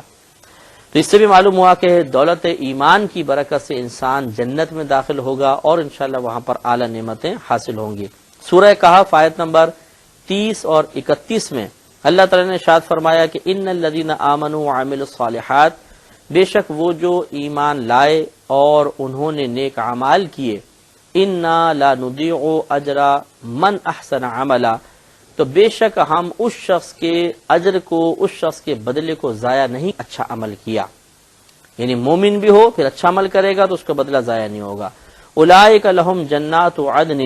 ان کے لیے دائمی رہنے والے باغات ہیں، تجری من تحتہم الانہار، جاری ہیں ان کے نیچے سے نہریں، یحلون فیہا من اصاور من ذہب، پہنایا جائے گا انہیں ان باغات میں سونے کے کنگن، سونے کے زیور۔ یہاں مرد کو سونا پہننا حرام دنیا میں، آخرت میں بالکل جائز، اور اللہ تعالیٰ ان کو پہنوائے گا۔ وَيَلْبَسُونَ ثِيَابًا خُضْرًا مِّن سُنْدُسٍ وَإِسْتَبْرَقٍ، اور پہنیں گے وہ ایسے کپڑے جو سبز رنگ کے ہوں گے، مختلف ریشم، سندس کے ریشم، استبرق یہ بھی ایک کپڑا ہے، متکئین فیہا علی الارائک، وہ اس میں تکیوں پر ٹیک لگائے ہوئے ہوں گے، نعمت ثواب، کیا ہی اچھا ثواب ہے، وحسنت مرتفقہ، اور کیا ہی اچھا ٹھکانہ ہے۔ تو دیکھیے خود اللہ تعالیٰ فرما رہا ہے کیا اچھی نعمت ہے، کیا اچھا ٹھکانہ ہے۔ ذرا اس منظر کو ذہن میں لے کر آئیں کہ دولت ایمان پر ثابت قدم رہنے کی برکت سے جب انسان انشاءاللہ اور محض اپنے اللہ کے فضل اور اس کی رحمت سے داخل جنت ہو جائے گا، تو اس کی ایک منظر کشی کی گئی ہے کہ ایسے باغات، نیچے نہریں جاری ہیں، سونے کے کنگن پہنائے ہوئے ہیں، خوبصورت ریشم کا لباس انسان نے پہنا ہوا ہے، تکیے لگے ہوئے ہیں، اس پہ آرام سے ٹیک لگا کر انسان بیٹھا ہوا ہے، اور بڑی شان اور بڑا اس کا مطلب مقام ہوگا، اور یہ سب کا سب مرہون منت ہے دولت ایمان سے۔ ورنہ آگے جیسے آیات آئیں گی کہ کافر کتنے بھی نیک عمل کر لے وہ نہ جنت میں جا سکتا ہے، نہ ان نیک عمل کا بدلہ اسے اچھی صورت میں آخرت میں ملے گا۔ دنیا میں مل سکتا ہے لیکن آخرت میں اللہ تعالیٰ نے کوئی حصہ نہیں رکھا ہے۔ تو اس لیے یہ بہت بڑا انعام ہے اللہ نے جو دولت ایمان ہمیں عطا فرمائی، اس کا شکر ادا کرنا چاہیے۔ سورہ مریم آیت نمبر 96 میں اللہ تعالیٰ ارشاد فرماتا ہے ان الذین آمنوا وعملوا الصالحات، بے شک وہ جو ایمان لائے اور انہوں نے نیک اعمال کیے، سیجعل لہم الرحمن ودا، ان قریب رکھ دے گا ان کے لیے اللہ تبارک و تعالی محبت، یعنی دوسرے لوگوں کے قلوب کے اندر اللہ تعالیٰ مودت پیدا کر دے گا، محبت پیدا کر دے گا، اور اہل ایمان کو لوگوں کا محبوب بنا دے گا۔ معلوم یہ ہوا کہ دولت ایمان کی وجہ سے انسان کی محبت دوسروں کے قلب میں بیدار ہوتی ہے۔ سورہ عنکبوت آیت نمبر 7 میں اللہ نے ارشاد فرمایا والذین آمنوا وعملوا الصالحات، اور وہ لوگ جو ایمان لائے اور انہوں نے نیک اعمال کیے، لنکفرن عنہم سیئاتہم، بہت بہترین آیت ہے، دیکھیے، ضرور ضرور ہم ان سے ان کی تمام برائیوں کو ختم کر دیں گے، مٹا دیں گے، وَلَنَجْزِيَنَّهُمْ، اور ضرور ضرور انہیں بدلہ دیں گے، احسن الذی کانوا یعملون، اس کا جو وہ اچھے عمل کرتے تھے اس کا بہترین بدلہ ہم عطا فرمائیں گے۔ تو یہاں دو مومنوں کے لیے دو انعام کا تذکرہ ہے۔ نمبر 1، دولت ایمان کی برکت سے انسان کی تمام خطاؤں کا کفارہ کر دیا جائے گا، ان کو مٹا دیا جائے گا، اور دوسرا اس کے نیک عمل باقی رہیں گے، وہ نہیں مٹیں گے بلکہ اس کا اللہ تعالیٰ اچھا بدلہ عطا فرمائے گا۔ یہ صرف دولت ایمان کی برکت ہے، اگر یہ ایمان نہ ہوتا تو ہماری خطائیں نام اعمال میں باقی رہتی۔ اب اس کی برکت یہ ہے کہ دولت ایمان کی وجہ سے نیکی مقبول ہوتی ہے، اور یہ مقبول نیکی ہمارے گناہوں کا کفارہ بن جاتی ہے۔ جیسے سید عالم صلی اللہ علیہ وسلم کا فرمان ہے اور بڑا بہترین ہے، اس کو یاد رکھیے کہ آپ نے ارشاد فرمایا کہ اگر تم سے کوئی خطا یا گناہ ہو جائے، اس کے فوراً بعد کوئی نیک عمل کر لو تو یہ نیک عمل اس گناہ اور خطا کا کفارہ ہو جائے گا۔ تو صحابہ کرام علیہم رضوان نے پوچھا یا رسول اللہ صلی اللہ علیہ وسلم کیا لا الہ الا اللہ کہنا بھی نیکی ہے؟ تو سید دو عالم صلی اللہ علیہ وسلم نے ارشاد فرمایا کہ یہ تو تمام نیکیوں کی اصل ہے کہ اگر تم کلمہ ہی نہیں پڑھو گے، اللہ کی وحدانیت کا اقرار ہی نہیں کرو گے، یعنی وحدانیت کو ماننا اقرار کرنا مراد ہے، انہیں زبان سے خالی کلمہ تو منافق بھی پڑھتا تھا، اگر تم یہ دل سے اس کلمے کی تصدیق نہیں کرو گے، اس کو تم مانو گے نہیں، تو پھر یہ تو اصل ہے، پھر تمہارا کوئی نیک عمل مقبول کیسے ہوگا؟ خلاصہ کلام پھر یہی ہوا کہ اگر خدا نہ خواستہ کوئی غلطی خطا ہو جائے، انسان اس کے بعد کلمہ پاک پڑھ لے، اس کے کفارے کی نیت سے اللہ تعالیٰ اس گناہ کو مٹا دے گا۔ لیکن اس کا مطلب یہ نہیں ہے کہ ہم یہ کہیں چلو جی اب تو ایک ہاتھ میں آ گیا، گناہ کریں گے، کلمہ پڑھ لیں گے، مٹ جائے گا، تو یہ بالکل ایسا نہیں کرنا چاہیے۔ اللہ تبارک و تعالیٰ نے اس قسم کی جو فضیلتیں اپنے حبیب کریم صلی اللہ علیہ وسلم کے ذریعے ہم تک پہنچائی ہیں، اس کا مقصد معاذ اللہ ثم معاذ اللہ گناہوں پر دلیر کرنا نہیں ہے، بلکہ انسان کو مایوسی سے باہر نکالنا ہے کہ بعض اوقات انسان خطا کرنے کے بعد مایوسی کی طرف بڑھ جاتا ہے اور شیطان کہتا ہے کہ دیکھ تو نے پہلے 10 دفعہ توبہ کی تھی، پھر توبہ توڑ دیتا ہے، اب تو بخشے نہیں جائے گا، اللہ تعالیٰ تجھ سے ناراض ہو جائے گا، جہنم میں پھینک دے گا۔ اس وقت پھر اس قسم کی احادیث ڈھارس دیتی ہیں کہ اللہ تو بڑا رحیم و کریم ہے، ہم خطا کے پتلے ہیں، واقعی ہم نادم ہیں، خطا ہو گئی، غلطی ہو گئی، اقرار کر رہے ہیں، لیکن اللہ تعالیٰ کتنا پیارا ہے، کتنا مہربان ہے کہ اس نے اس خطا اور گناہ کا کفارہ بھی مقرر کر دیا ہے۔ اگر میں اس گناہ کے بعد لا الہ الا اللہ پڑھ لیتا ہوں، کلمہ پاک 1 بار 2 بار 10 بار 20 بار، تو انشاءاللہ میرا وہ گناہ مٹ جائے گا۔ تو پھر انسان مایوسی سے پھر امید کی طرف آئے گا۔ اس لیے حدیثیں بیان کی جاتی ہیں، نہ یہ کہ گناہ پر دلیر کرنا معاذ اللہ مقصود ہے، والذین آمنوا وعملوا الصالحات، اور وہ جو ایمان لائے اور انہوں نے نیک اعمال کیے، لہم مغفرۃ واجر کبیر، ان کے لیے مغفرت ہے اور بہت بڑا اجر ہے۔ مغفرت کا مطلب سابقہ گناہوں کی بخشش، یہ مغفرت کا مفہوم ہے، اور پھر اجر کبیر، بڑا اجر، بڑا بدلہ۔ تو معلوم ہوا کہ جو ایمان لائے گا اللہ تعالیٰ اس کو 2 انعام عطا فرمائے گا، ایک تو اس کو سارے گناہ مٹا دیے جائیں گے اور دوسرا اس کو بڑا اجر بھی دیا جائے گا۔ تو ہم مومن ہیں، ہمارے لیے بہت چانسز ہیں کہ اگر خدا نہ خواستہ زندگی میں خطائیں، گناہیں، بدنگاہی ہو گئی، بری بات سن لی، بری بات کر لی، غلط منصوبے بنا لیے، غلط باتیں سوچی، غلط افعال کر بیٹھے، تو ہمارے لیے چانسز بہت زیادہ ہیں کہ اللہ تعالیٰ کسی بھی لمحے راضی ہو کر ہمارے گناہوں کو مٹا دے گا۔ لیکن کافر اگر حالت کفر پہ رہے، اس کا کوئی چانس نہیں ہے کہ اس کا گناہ مٹایا جائے۔ نیک عمل کا بدلہ ہو سکتا ہے دنیا میں اچھا دے دیا جائے، دنیا میں ہی، آخرت میں تو بالکل نہیں ہوگا، اور گناہ اس کے بالکل باقی رہیں گے اور آخرت پہ جا کر وہ برباد ہو جائے گا۔ سورہ بینہ آیت نمبر 7 اور 8 میں دیکھیں اللہ تعالیٰ کیا بیان فرماتا ہے، ان الذین آمنوا وعملوا الصالحات، بے شک وہ جو ایمان لائے اور انہوں نے نیک اعمال کیے، اولئک ہم خیر البریہ، یہ مخلوق میں سے سب سے بہترین ہیں، سب سے بہتر، سب سے بہترین ہے۔ تو جس کی مدح خود اللہ تعالیٰ بیان فرما رہا، آپ خود سوچئے کتنا بڑا کمال ہے۔ اگر آپ 10 آدمی بیٹھے اور کوئی آپ سے بولے ماشاءاللہ یہ ہیں بھائی، ماشاءاللہ سب سے بہتر ہی ہیں، چوڑے ہو جاتے ہیں، چودھری صاحب بن جاتے ہیں 2 منٹ میں۔ تو اللہ تبارک و تعالیٰ جس کے لیے خود اللہ یہ کلام فرمائے کہ یہ مخلوق میں سے سب سے بہترین ہے، وہ کتنے خوش قسمت لوگ ہیں، ایمان والوں کو اللہ نے بیان فرمایا۔ جزاؤہم عند ربہم، ان کا بدلہ ان کے رب کے نزدیک جنات عدن، باقی رہنے والے باغات ہیں، تجری من تحتها الانہار، ان باغات کے نیچے سے نہریں جاری ہوتی ہیں، خالدین فیہا ابدا، وہ اس میں ہمیشہ ہمیشہ رہنے والے ہیں، رضی اللہ عنہم، اللہ تعالیٰ ان سے راضی ہو گیا، ورضوا عنہ، اور وہ اللہ سے راضی ہو گئے، ذالک، یہ انعام اس شخص کے لیے ہوگا، لمن خشی ربہ، جو اپنے رب سے ڈرا۔ تو معلوم یہ ہوا کہ مومن ہونا شرط، پھر آدمی نیک عمل کرے، خوف خدا رکھے، تو اللہ اس سے راضی ہو گیا، وہ اللہ سے راضی ہو گیا، اور اس کے لیے باغات ہیں، جنتیں ہیں، اور اللہ تعالیٰ خود بیان فرما رہا ہے کہ وہ مخلوق میں سب سے بہترین ہے۔ یہ سب دولت ایمان کے فائدے ہیں، یہ مومن ہونے کے فائدے ہیں، مسلمان ہونے کے فائدے ہیں۔ تو ہمارے جو مسلمان بھائی اور بہنیں ہمیں سن رہے ہیں، آپ یہ کہتے ہیں جی ہمیں اللہ نے دیا کیا ہے، ہمارے پاس تو کچھ بھی نہیں ہے، گھر پہ نگاہ دوڑاتے ہیں سامان تھوڑا سا ہے، گھر کے بجائے ذرا اپنی ذات پر ایک نگاہ دوڑا کر دیکھیں کہ آپ کتنے قیمتی ہیں۔ آپ نے تو ایسی نعمت پالی ہے جس کے بدلے میں جنت ملے گی، تو آپ کے پاس تو بڑی قیمتی دولت ہے، دولت ایمان، اس کی حفاظت کریں، اس کی قدر کریں، یہ بہت ہی ضروری ہے۔ سورہ عصر میں اللہ تبارک و تعالی نے ارشاد فرمایا والعصر، زمانے کی قسم یا وقت عصر کی قسم، ان الانسان لفی خسر، بے شک تمام انسان خسارے میں ہیں، الا الذین آمنوا، مگر وہ جو ایمان لائے، وعملوا الصالحات، اور انہوں نے نیک اعمال کیے، وتواصوا بالحق وتواصوا بالصبر، اور آپس میں حق اور صبر کی تلقین کرتے رہے۔ معلوم ہوا کہ پہلے اللہ تعالیٰ نے اعلان فرما دیا کہ سب کے سب خسارے میں ہیں، نقصان میں ہیں، بربادی میں ہیں، سوائے مومنین کے۔ مومنوں کو باہر نکالا، نیک عمل کرنے والوں کو باہر نکالا۔ معلوم ہوا کہ دولت ایمان کی برکت سے ہم خسارے سے محفوظ ہیں، تو جس کے پاس دولت ایمان نہیں وہ یقیناً خسارے میں ہے۔ اللہ تعالیٰ سے دعا ہے کہ اللہ تعالیٰ ہمیں ان چیزوں سے، یعنی کفر سے اور خسارے میں مبتلا کرنے والی چیزوں سے محفوظ رکھے۔ اس نے دولت ایمان دی، اس پر اللہ تعالیٰ استقامت عطا فرمائے اور نیک عمل کی توفیق بھی عطا فرمائے۔ اب کفر کا نقصان، اس میں ہم دیکھیں سارے کافروں کا ذکر کریں گے، منافق، مرتد اور کافر اصلی، مجاہر، جتنے بھی سب کے سب کا۔ اللہ تعالیٰ نے سورہ بقرہ آیت نمبر 257 میں کفر کا نقصان بیان کرتے ہوئے ارشاد فرمایا والذین کفروا، اور وہ جو کافر ہوئے، اولیاءہم الطاغوت، ان کے دوست شیطان ہیں،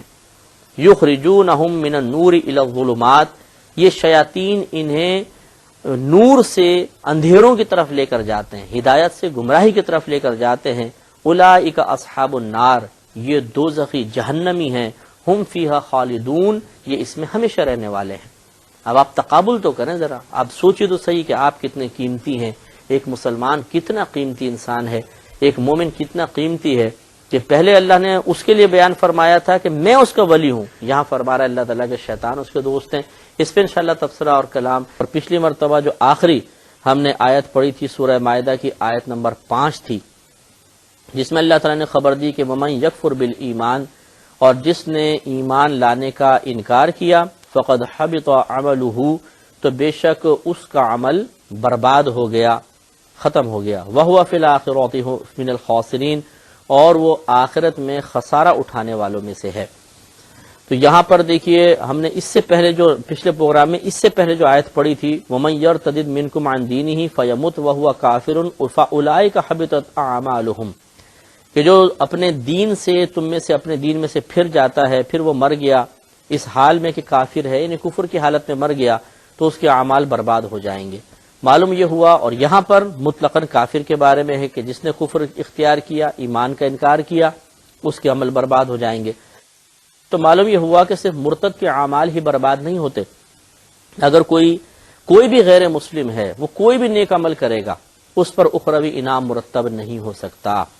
یہ ضرور ہے کہ اللہ تعالیٰ دنیا میں ہو سکتا ہے اس کو اس کا بدلہ عطا فرما دے، یہ بھی ہو سکتا ہے کہ اس کے نیک عمل کی وجہ سے اس کو ایمان کی دولت سے مالا مال فرما دے، یعنی توفیق دے دے کہ وہ مسلمان ہو جائے۔ ایسے بھی واقعات ملتے ہیں اور یہ پاسبل ہے، ناممکن نہیں ہے۔ لیکن ایسا نہیں ہو سکتا کہ اگر وہ حالت کفر میں مر گیا تو اللہ تبارک و تعالیٰ اس کے دنیا میں کیے گئے ظاہری طور پر جو نیک عمل ہیں ان کے بدلے میں اس کو نجات دے دے آخرت میں اور جنت میں پہنچا دے، ایسا نہیں ہو سکتا، بلکہ اللہ تعالیٰ نے اعلان فرما دیا کہ اس کا تو عمل برباد ہو جائے گا۔ اگر کچھ دنیا میں بدلہ دینے سے رہ بھی گیا تو برباد، ورنہ آخرت کے حساب سے تو کوئی نتیجہ مرتب ہو ہی نہیں سکتا، وہ جہنم میں جائے گا۔ اور وَهُوَ فِي الْآخِرَةِ مِنَ الْخَاسِرِينَ، وہ خسارہ اٹھانے والوں میں سے ہے، یعنی جہنم میں جائے گا۔ اللہ نے قرآن پاک میں واضح اعلان فرما دیا۔ سورہ احزاب آیت نمبر 73 میں اللہ تبارک و تعالی نے ارشاد فرمایا لِيُعَذِّبَ اللَّهُ الْمُنَافِقِينَ وَالْمُنَافِقَاتِ وَالْمُشْرِكِينَ وَالْمُشْرِكَاتِ، تاکہ عذاب دے اللہ تبارک و تعالی منافقین مردوں، منافق مردوں، منافق عورتوں، مشرک مردوں اور مشرک عورتوں کو، وَيَتُوبَ اللَّهُ عَلَى الْمُؤْمِنِينَ وَالْمُؤْمِنَاتِ، اور تاکہ رجوع فرمائے اللہ تعالیٰ مومنین پر اور مومنات پر، وَكَانَ اللَّهُ غَفُورًا رَحِيمًا، اور اللہ تبارک و تعالیٰ بہت بخشنے والا مہربان ہے۔ تو یہ اللہ تعالیٰ نے اس میں دو چیزوں کا ذکر فرمایا کہ اللہ تعالیٰ مومنین مومنات کی طرف رجوع فرمائے گا، یعنی ان کی توبہ قبول فرمائے گا، اگر ان سے گناہ سرزد ہو گئے ہیں تو دوبارہ اپنی بارگاہ میں مقبول ہونے کے چانسز ان کو دیے جائیں گے، امکانات پیدا کیے جائیں گے، اور اللہ تبارک و تعالیٰ ان کو بخش دے گا۔ لیکن جو منافق مرد ہوگا، منافق عورت، مشرک مرد، مشرک عورت، ان کی بخشش نہیں بلکہ ان پر عذاب ہوگا۔ سورہ نساء آیت نمبر 140 میں اللہ تعالیٰ نے ارشاد فرمایا کہ ان اللہ جامع المنافقین والکافرین فی جہنم جمیعا، ارشاد فرماتا ہے کہ بے شک اللہ تبارک و تعالی منافقین اور تمام کفار کو جتنے بھی ہیں انہیں جمع کرنے والا ہے جہنم میں، یعنی ارادہ اللہ کا ظاہر ہے اور ایسا ضرور ہوگا، اللہ تعالیٰ کا ارادہ بدلتا نہیں ہے، لا تبدیل لکلمات اللہ، اللہ تعالیٰ کی کلمات کے لیے کوئی تبدیلی کی گنجائش ہی نہیں ہے، اور لا مبدل لکلمات اللہ، اللہ تعالیٰ کی کلمات کو کوئی بدلنے والا نہیں ہے، جو فرما دیا ویسا ہی ہوگا، اس میں شبہ کرنا کہ شاید ایسا نہ ہو، شاید اللہ تعالیٰ بعد میں اپنا فیصلہ بدل دے، یہ تک حرام ہے سوچنا، اس لیے کہ اللہ تبارک و تعالیٰ ایک فیصلہ کرنے کے بعد پھر نہیں سوچتا، یعنی سوچ کا تو تصور ہی نہیں اللہ تعالیٰ کی طرف، اس کا تو ارادہ ہوتا ہے، سوچ تو ہمارے ساتھ ہوتی ہے، ایک عام محاورے کے طور پہ میں عرض کر رہا ہوں، ایسا نہیں کہ ایک فیصلہ کر لیا تو پھر اللہ تعالیٰ کو نظر ثانی کی ضرورت پیش آئے، معاذ اللہ ثم معاذ اللہ، ایسا نہیں، اس کا ہر فیصلہ ہم اس کا وقت کا اندازہ نہیں کر سکتے کہ سیکنڈ کی کروڑوں کو کون سے کروڑ میں حصے میں ہوتا ہے ایک دم ارادہ، اور فوراً وہ بالکل 100% کریکٹ ہوتا ہے، اس میں کوئی ایرر نہیں ہوتا، اس میں شبے کی کوئی گنجائش نہیں ہوتی ہے، اور وہ ایک دفعہ جب فیصلہ کر لیا جاتا ہے پھر وہ فیصلہ بدلتا نہیں ہے۔ تو جیسا اللہ نے فرمایا ویسا ضرور ہوگا کہ اللہ تعالیٰ نے واضح فرمایا کہ تمام منافقین اور کفار کو اللہ تعالیٰ جہنم میں جمع فرمائے گا۔ اس کے ساتھ اللہ تعالیٰ نے بیان فرمایا کہ وعد اللہ المنافقین والمنافقات والکفار، کہ اللہ تبارک و تعالیٰ نے منافق مردوں، منافق عورتوں اور کفار سے وعدہ کر لیا ہے نار جہنم، جہنم کی آگ کا، خالدین فیہا، وہ اس میں ہمیشہ رہنے والے ہیں، ہیا حسبہم، وہ آگ انہیں کافی ہے، ولعنہم اللہ، اور اللہ تبارک و تعالی نے ان سب پر لعنت فرمائی، ولہم عذاب مقیم، اور ان کے لیے قائم رہنے والا، ہمیشہ قائم رہنے والا عذاب ہے۔ تو دیکھیے اس میں تو اللہ نے وعدہ فرما لیا، ایک تو ہے کہ مطلب واضح طور ایک اقرار ہے، اقرار بھی خیر وعدہ ہی ہوتا ہے، لیکن ایک ہے کہ عام طور پہ بات کرنا بھئی ایسا میں کروں گا، اور ایک ہے کہ باقاعدہ عہد کر لیا جائے، وعدہ کر لیا جائے، اس کی پختگی کچھ اور ہوتی ہے۔ تو اللہ تعالیٰ نے وعدہ فرمایا ہے منافقوں سے، منافقات سے اور کفار سے، اس میں سب غیر مسلم آ جاتے ہیں، جتنی ہم نے اقسام عرض کی تھی سب کے سب اس میں شامل ہوں گے، ان سب سے وعدہ کیا ہے جہنم کی آگ کا، اس میں وہ ہمیشہ رہیں گے، وہ آگ ان کو کافی ہوگی، اللہ تبارک و تعالیٰ کی لعنت ان پہ پڑے گی، لعنت کا مطلب ہوتا ہے رحمت سے دور کر دینا، تو اس کا مطلب یہ ہوا کہ، اور جب آگے فرمایا وَلَهُمْ عَذَابٌ مُقِيمٌ، اور ان کے لیے قائم رہنے والا عذاب ہے، کبھی ختم ہونے والا نہیں ہے، تو اس سے معلوم ہوا کہ لعنت بھی دائمی ہوگی، اور جب لعنت دائمی ہوگی تو اس کا مطلب ہے اللہ تعالیٰ کی رحمت سے ہمیشہ ہمیشہ کے لیے محروم ہو جائیں گے، اور جو اللہ کی رحمت سے ہمیشہ کے لیے محروم ہوا وہ کبھی پھر نعمت کا مزہ نہیں چکھ سکتا۔ تو معلوم یہ ہوا کہ دنیا ہی فیصلے کا مقام ہے، یہاں فیصلہ کر لیا تو ہو گیا، ورنہ اگر اسی حالت میں مر گیا کوئی شخص اور جہنم میں چلا گیا تو بہت سخت برا انجام ہے۔ سورہ بقرہ آیت نمبر 161 میں اللہ تبارک و تعالی نے مزید ارشاد فرمایا کہ ان الذین کفروا، بے شک وہ جو کافر ہوئے، وماتوا وہم کفار، اور وہ کفر کی حالت میں ہی مر گئے، اولئک علیہم لعنت اللہ والملائکۃ والناس اجمعین، یہ وہ لوگ ہیں کہ ان پر اللہ تبارک و تعالی کی، فرشتوں کی اور تمام لوگوں کی لعنت ہے۔ اللہ تعالیٰ کی طرف سے لعنت کا مطلب رحمت سے دور کر دیا جانا، اور فرشتوں یا انسان کی طرف جب لعنت کی نسبت کرتے ہیں کہ فرشتوں نے لعنت کی، انسانوں نے لعنت کی، اس کا مطلب ہوتا ہے رحمت سے دوری کی دعا کرنا، اے اللہ تعالیٰ اس کو رحمت سے دور کر دے۔ تو لہٰذا معلوم یہ ہوا کہ اللہ تبارک و تعالیٰ نے کفار کے بارے میں ارشاد فرمایا، لیکن حالت زندگی میں اس نے تائب ہو کر، احساس کر کے، شعور حاصل کر کے توبہ کی سعادت حاصل کر لی، اور اس نے کلمہ پڑھ کر مسلمان ہو گیا، حالت کفر میں نہیں مرا، اس کے لیے نجات ہو سکتی ہے۔ لیکن جو حالت کفر میں رہا اور پھر اسی حالت میں اس کا انتقال ہو گیا، یہ لعنت کا مستحق ہوگا اور ہمیشہ ہمیشہ جہنم میں رہے گا۔ سورہ نساء آیت نمبر 137 میں اللہ تبارک و تعالی نے ارشاد فرمایا کہ ان الذین آمنوا، بے شک وہ لوگ جو ایمان لائے، ثم کفروا، پھر وہ کفر کی طرف لوٹ گئے، ثم آمنوا، پھر ایمان لائے، ثم کفروا، پھر کافر ہو گئے، ثم ازدادوا کفرا، پھر وہ کفر کے اعتبار سے اور آگے بڑھ گئے، تو لم یکن اللہ، تو اللہ تبارک و تعالیٰ کی شان کے لائق نہیں لیغفر لہم کہ وہ ان کی مغفرت فرما دے، ولا لیہدیہم سبیلا اور نہ اللہ کے لیے کی شان کے لائق ہے کہ ان کو کسی صحیح راستے کی ہدایت عطا فرمائے۔ معلوم یہ ہوا کہ جو بدبختی سے کفر اختیار کرے گا،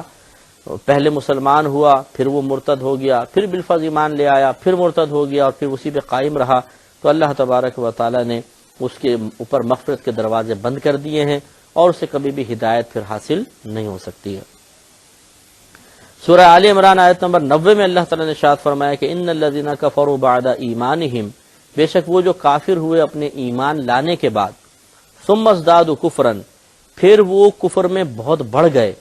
لن تقبل توبتہم، ہرگز ان کی توبہ قبول نہ کی جائے گی، واولئک ھم الضالون، اور یہی لوگ گمراہ ہونے والے ہیں۔ ان کی توبہ قبول نہیں کی جائے گی، اس کا مطلب یہ ہے کہ مرنے کے بعد ان کے لیے توبہ کا کوئی چانس نہیں، مغفرت کا کوئی چانس نہیں، ورنہ زندگی میں تو ہو سکتی ہے، کفر میں بہت سے لوگ بہت آگے بڑھے لیکن توبہ کی تو اللہ تبارک و تعالیٰ کی رحمت نے انہیں اپنے آغوش میں لے لیا، ایسا ہر کافر کے لیے ہو سکتا ہے۔ یہاں مراد وہی ہے کہ وہ شخص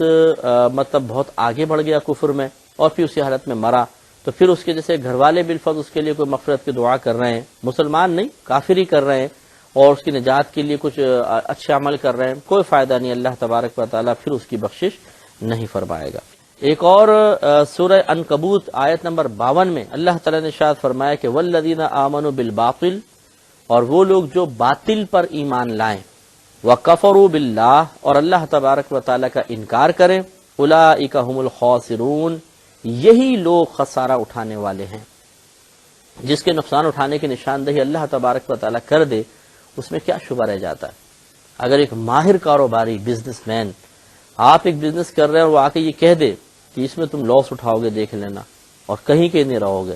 اس کی بات بڑی اتھینٹک آپ مانیں گے، مستند بات ہوگی، اس کی بات دل میں خوف پیدا کرے گی، ڈر پیدا کرے گی، اس لیے کہ آپ کو معلوم ہے کہ یہ رائے کی پختگی رکھتا ہے، اس فیلڈ کا آدمی ہے، اس کو معلوم ہوگا کہ صحیح کہہ رہا ہوگا، تو یہ ضرور دل میں خوف پیدا ہوگا۔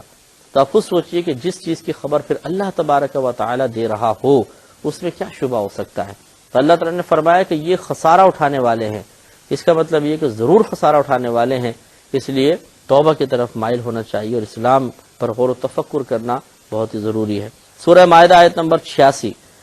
اللہ تعالیٰ نے ارشاد فرمایا کہ والذین کفروا وکذبوا بآیاتنا، اور وہ لوگ جو کافر ہوئے اور انہوں نے ہماری آیات کا انکار کیا، آیات کو جھٹلایا، اولئک اصحاب الجحیم، یہ دوزخ والے ہیں، یہ بھی خبر دے دی۔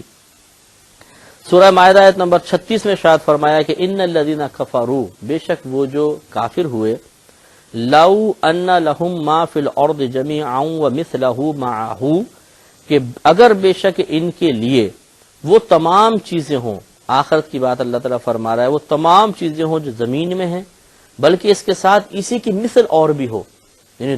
جیسے دو دفعہ دو زمینیں جمع ہو جائیں، پوری دو دنیایں بن جائیں، لیفتدوا بہ من عذاب یوم القیامہ،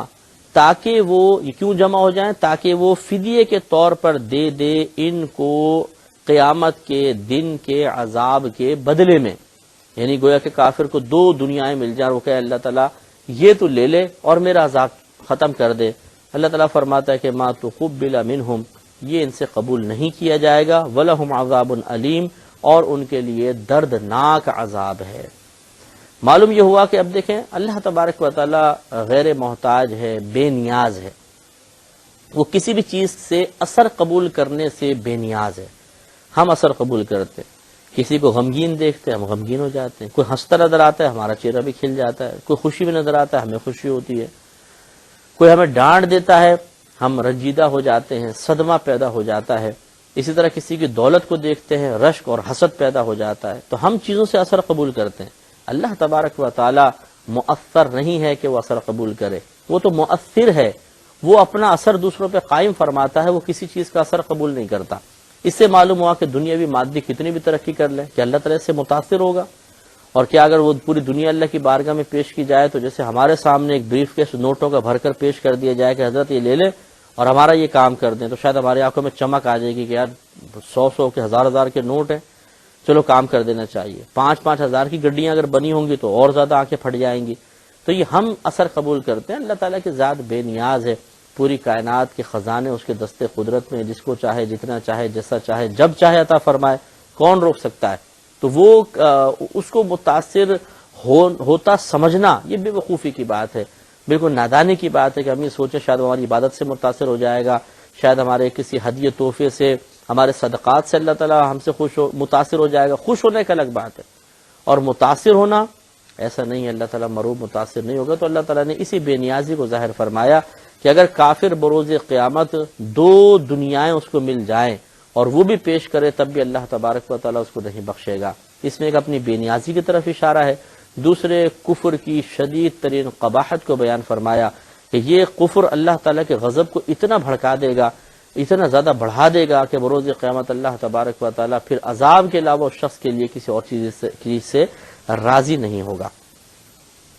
ایک مزید آیت کریمہ سورہ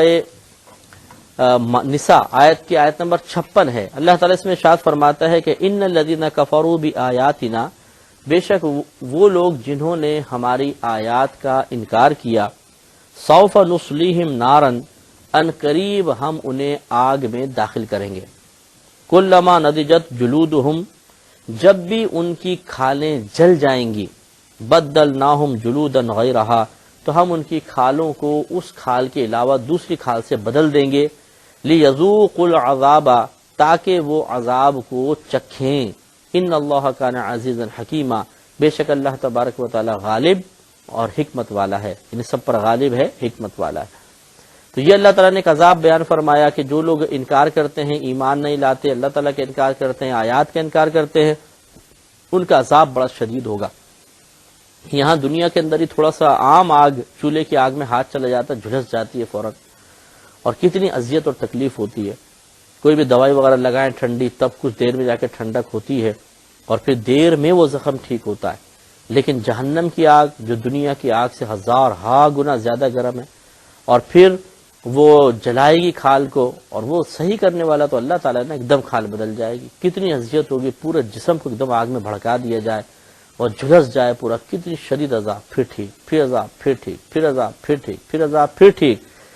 دائمی طور پہ عذاب ہوتا رہے گا. ایسا نہیں ہے کہ 2-4 دفعہ ہو کر ختم ہو جائے. جیسے کلاس کے اندر کبھی ٹیچر پکڑ لیتا ہے بچوں کو, تو بچے کہتے ہیں چلو یہ سزا ہوگی, اس کے بعد کم از کم راحت تو ملے گی.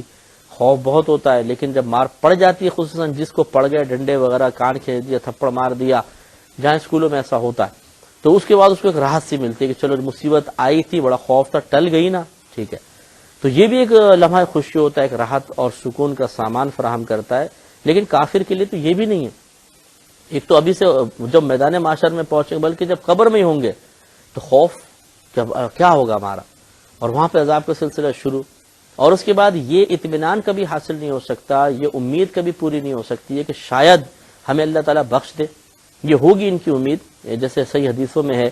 کہ یہ بڑی امید سے داروغہ جہنم کو پکاریں گے کہ تم ہماری نجات کے لیے کچھ اللہ تعالیٰ کی بارگاہ میں سفارش کر دو. تو کئی 1000 برس کے بعد ان کو جواب دیا جائے گا کہ تم اب اسی میں ہمیشہ رہو گے, بالکل کوئی کلام کرنے کی ضرورت نہیں, تم یہاں کبھی نہیں نکالے جاؤ گے. اس وقت پھر یہ بالکل مایوس ہو جائیں گے. تو یعنی یہ امیدیں تو ہوں گی, لیکن بہرحال وہ امید ایسی نہیں ہوگی کہ ڈھارس پہنچائے کہ پے در پہ عذاب ان کے سوچ کے تسلسل کو توڑتا رہے گا. اللہ تعالی ہم سب کو اس سے محفوظ فرمائے, آمین. ایک مزید آپ مسئلہ سمجھ لیجئے کہ بعض اوقات ایسا ہوتا ہے کہ کوئی ہمارے سامنے کفر کا اظہار کرتا ہے, اور ہم اس کے کفر کو سن کر ہنس پڑتے ہیں, راضی رہتے ہیں, گرفت نہیں کرتے, دل میں کوئی برا محسوس نہیں کرتے, یا تائید کر دیتے ہیں. تو یاد رکھیں ان تمام صورتوں میں اگر اس نے ضروریات دین کا انکار کیا ہے, مثلا ہنسی مذاق کرتے ہوئے اللہ تعالیٰ کے وجود کا انکار کر دیا اور ہم بھی ہنس پڑے اس کے اوپر, اس کا ساتھ دے دیا, تو یہ اتنی بڑی بے ادبی ہے کہ فقہاء نے فرمایا کہ یہ شخص بھی دار اسلام سے خارج تصور کیا جائے گا. لہذا اگر کوئی کسی کے کفر پر راضی ہو جائے تو یہ مطلب کفر کو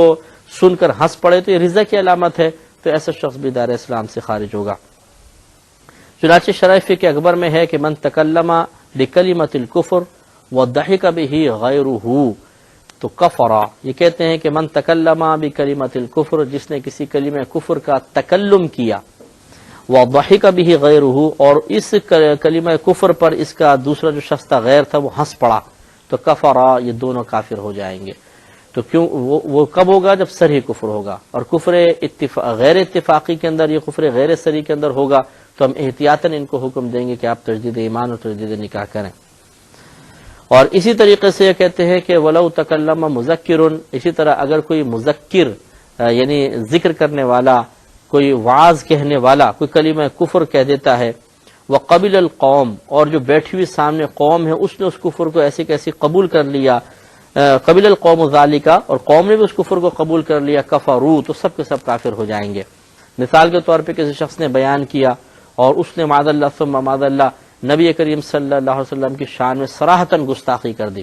تو جتنے لوگ بیٹھے ہوئے ہیں اگر وہ خاموش رہے تو ان کا خاموش رہنا اس کا مطلب ہے، یا راضی رہے اور اس پر ہنس پڑے تو اس کا مطلب ہے وہ بھی گستاخی پر راضی ہیں، تو ان کے بارے میں حکم کفر دیا جائے گا. تو یہ اعلام بقواطع الاسلام میں یہ کی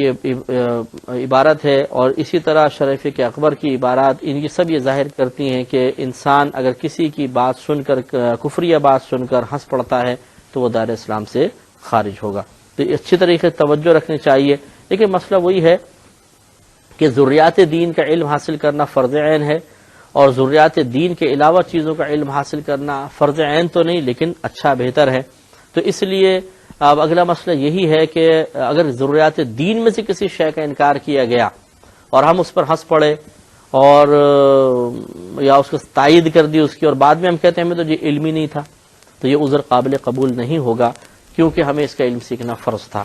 ہاں اگر کوئی دوسرا ایسا تھا کفر اس نے کہا کہ جو ضروریات دین میں شامل نہیں ہوتا یا ان بنیادی تعلیمات کے انکار پر وہ مشتمل نہیں ہے کہ جن بنیادی تعلیمات کو ماننے پر انسان اسلام میں داخل ہوتا ہے، نہ مانے تو اسلام سے باہر نکل آتا ہے، اگر ایسی کوئی بات بولی اور اب کہتا ہے جی مجھے علم نہیں تھا، تو اس کی بات کو قبول کیا جائے گا، اور یہ کفر اتفاقی نہیں ہوگا، کفر اختلافی ہوگا. چل رہی تھی کہ اذان جو ہے یہ شعائر اسلام میں سے ہے،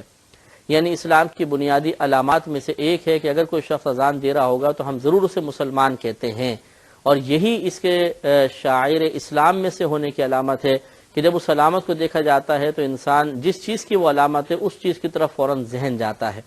لہذا اسلام کی علامت ہے تو اذان سن کر فوراً ہم کہیں گے یہاں کوئی مسلمانوں کی بستی ہے. اگر دور سے آواز آ رہی ہے کسی بستی میں سے ہم سفر کر رہے ہیں تو ہم کہیں گے مسلمانوں کی آبادی ہے، اسی لیے اذان کی آواز آ رہی ہے. تو اذان ایک شاعر اسلام میں سے ہے. اگر کوئی اس کا مذاق اڑا دے تو وہ بھی دائرہ اسلام سے خارج تصور کیا گیا ہے. لہذا ہم آپ کو بتا رہے تھے کہ اعلیٰ حضرت امام علیہ سنت سے کسی نے پوچھا کہ مؤذن اذان دے رہا تھا، تو شخص نے اس نے جب کہا کہ حی علی الصلاۃ، تو اس نے کہا، اس کا مذاق اڑاتے ہوئے کہ یہ کہہ رہا ہے بھیا لٹ چلا، ڈنڈا چلا. تو اب یہ اس قسم کے جملے نوجوان بعض اوقات ہنسی مذاق میں کہہ دیا کرتے ہیں. اس پر آپ نے ارشاد فرمایا کہ اذان سے استہزاء ضرور کفر ہے، یعنی لازم یہ کفر ہوتا ہے اذان کا مذاق کرنا. پھر فرمایا کہ اگر اس شخص کا مقصود اذان سے ہی استہزاء کرنا تھا تو بلا شبہ کافر ہو گیا، یعنی خاص اذان کے مذاق اڑانا مقصود ہے تو کافر ہوگا. اس کی عورت اس کے نکاح سے نکل گئی، اگر یہ مسلمان ہو جائے اور عورت اس سے دوبارہ نکاح کرے تب ان کے درمیان تعلق قائم کرنا جائز ہوگا، ورنہ زنا ہوگا. اور اگر عورت بغیر اسلام و نکاح کے اس سے قریب ہونے پر راضی رہی تو وہ بھی زنا میں مبتلا شمار کی جائے گی. اور فرماتے ہیں اگر اذان سے استہزاء کرنا مقصود نہیں ہے، مذاق اذان کا اڑانا مقصود نہیں ہے، بلکہ خاص اس مؤذن کا مذاق اڑانا مقصود ہے اس وجہ سے کہ وہ غلط پڑھ رہا تھا، تو ایسی حالت میں زید کو کافر قرار نہیں دیا جائے گا. ہاں تجدید ایمان اور تجدید نکاح کا حکم ضرور ہوگا. تو دیکھیے دونوں چیزیں واضح کر دیں کہ اذان شاعر اسلام میں سے، اس کا مذاق اڑانا تو انسان کو صریح کفر میں مبتلا کر دے گا. اور اگر مؤذن کا مذاق اڑانا مقصود ہے اس کے غلط وغیرہ پڑھنے کی بنا پر، تب بھی چونکہ مؤذن کے واسطے سے اذان کا مذاق اڑانا تو ثابت ہو رہا ہے لیکن صراحتاً نہیں ہو رہا، قصداً نہیں ہو رہا، اس لیے اس کو رعایت دیں گے اور ہم کہیں گے کہ اس کو احتیاطاً تجدید ایمان اور تجدید نکاح کرنا چاہیے. اسی طریقے سے یاد رکھیں کہ چونکہ ریش مبارکہ داڑھی یہ ہمارے نبی کریم صلی اللہ علیہ وسلم کی سنت کریمہ رہی ہے، بلکہ سنت واجبہ ہے، اور یہ شعائر اسلام میں سے اس کو شمار کیا گیا ہے. لہذا داڑھی کا مذاق اڑانا بھی فقہا نے کفر لکھا ہے۔ لہٰذا اعلیٰ حضرت امام علیہ سنت کے میں ایک فتاوی رضویہ سے ایک حوالہ آپ کی خدمت میں عرض کروں گا کہ آپ سے داڑھی کے بارے میں کسی نے استہزاء کیا تھا، مذاق کیا تھا، اس کا حکم معلوم کیا گیا، تو آپ نے فرمایا کہ داڑھی کے ساتھ استہزاء یعنی مذاق کرنا ضرور کفر ہے، زید کا ایمان زائل اور نکاح باطل ہو گیا۔ یعنی کسی نے پوچھا تھا جی زید نے داڑھی کا مذاق اڑایا، تو فرمایا زید کا ایمان بھی گیا اور نکاح باطل ہو گیا۔ پھر ساتھ میں یہ بھی مسئلہ پوچھا گیا تھا کہ زید کو اصل میں داڑھی کے بارے میں علم نہیں تھا، اس نے برائے جہالت ایسی کوئی بات بولی، تو اس کا جواب دیتے ہوئے کہتے ہیں اور جہالت کا عذر بالکل غلط اور ناقابل قبول ہے کہ یہ شخص نہ کسی دور دراز پہاڑ کا رہنے والا ہے، نہ ابھی تازہ غیر مسلم سے مسلمان ہوا ہے کہ اس کو یہ معلوم نہ ہو کہ داڑھی شاعر اسلام میں سے ہے، اس کو معلوم ہی نہ ہو، ایسا تو نہیں ہے۔ اور شاعر اسلام سے استہزاء اصل میں اسلام سے مذاق کرنا ہے، استہزاء ہے۔ ہاں یہ ممکن ہے کہ یہ اس کو پتہ نہ ہو کہ شاید اس سے نکاح ٹوٹ جاتا ہے، تو فرماتے ہیں اس کا علم نہ ہونا اس کو کفر سے نہیں بچائے گا۔ تو بڑی نفیس بات بیان فرمائی کہ داڑھی ایک معروف اور مشہور چیز ہے، مسلمانوں میں رائج چیز ہے۔ ایسا تو نہیں ہے کہ کوئی انسان بالکل جنگلوں کے اندر رہتا تھا، وہ شہر کے اندر آیا تو اس کو داڑھی کے بارے میں علم ہی نہ ہو۔ جو شروع سے مسلمانوں کے گھرانے میں پیدا ہوا، ہمارا بچہ جانتا ہے کہ داڑھی ہمارے نبی کریم صلی اللہ علیہ وسلم کی سنت کریمہ ہے، لہٰذا مذاق نہیں اڑانا چاہیے، احتیاط کرنی چاہیے۔ اگر خدا نخواستہ کو داڑھی کا مذاق اڑائے تو اس سے اسلام پہ فرق پڑ سکتا ہے۔ تو داڑھی کو گندی چیزوں سے تشبیہ دے دینا بعض اوقات، یا مطلب اس سے اظہار نفرت کرنا، یہ بہت خطرناک ہو سکتا ہے، اس لیے جتنی احتیاط کریں، ہمارا مشورہ یہ ہے کہ اتنا ہی بہتر ہے۔ ایک یہ بھی بات یاد رکھیں کہ کسی بھی گناہ کبیرہ کے ارتکاب کو درست قرار دے دینا یہ بھی کفر ہوتا ہے۔ سب سے پہلے یہ کہ گناہ کبیرہ کسے کہتے ہیں، اس کی تعریفات مختلف بیان کی گئی ہیں۔ جیسے ایک تعریف یہ کی گئی ہے کہ فرض کا ترک کرنا گناہ کبیرہ ہے، فرض کو چھوڑ دینا، اور واجب کا ترک کر دینا گناہ صغیرہ ہوتا ہے۔ ایک تعریف یہ بھی کی گئی ہے کہ ہر وہ گناہ کہ جس پر قرآن یا حدیث میں کوئی آخرت کی سزا مقرر کر دی گئی ہو، آخرت کا عذاب مقرر کر دیا گیا ہو، وہ گناہ کبیرہ ہے۔ بعض نے کہا کہ یہ تو ہے ہی ہے، لیکن اگر دنیا ایسا کوئی گناہ ہے کہ دنیا میں اس کی سزا شریعت کی طرف سے مقرر کی گئی ہو، جس کو حد کہتے ہیں، جیسے چوری پر ہاتھ کاٹنا، شراب پینے پر کوڑے لگانا، زنا کرنے پر رجم کرنا یا کوڑے مارنا، تو وہ بھی گناہ کبیرہ ہے۔ بعض نے یہ بھی کہا کہ اگر کسی گناہ پر نبی کریم صلی اللہ علیہ وسلم نے سخت اظہار ناراضگی فرمایا ہو، وہ بھی گناہ کبیرہ ہے۔ تو خلاصہ کلام یہ ہے کہ اگر قرآن یا حدیث سے کسی گناہ کبیرہ کا ثبوت ہو جائے اور پھر کوئی کہے کہ یہ بالکل درست ہے، تو ایسا شخص بھی اسلام سے خارج متصور ہوگا۔ چنانچہ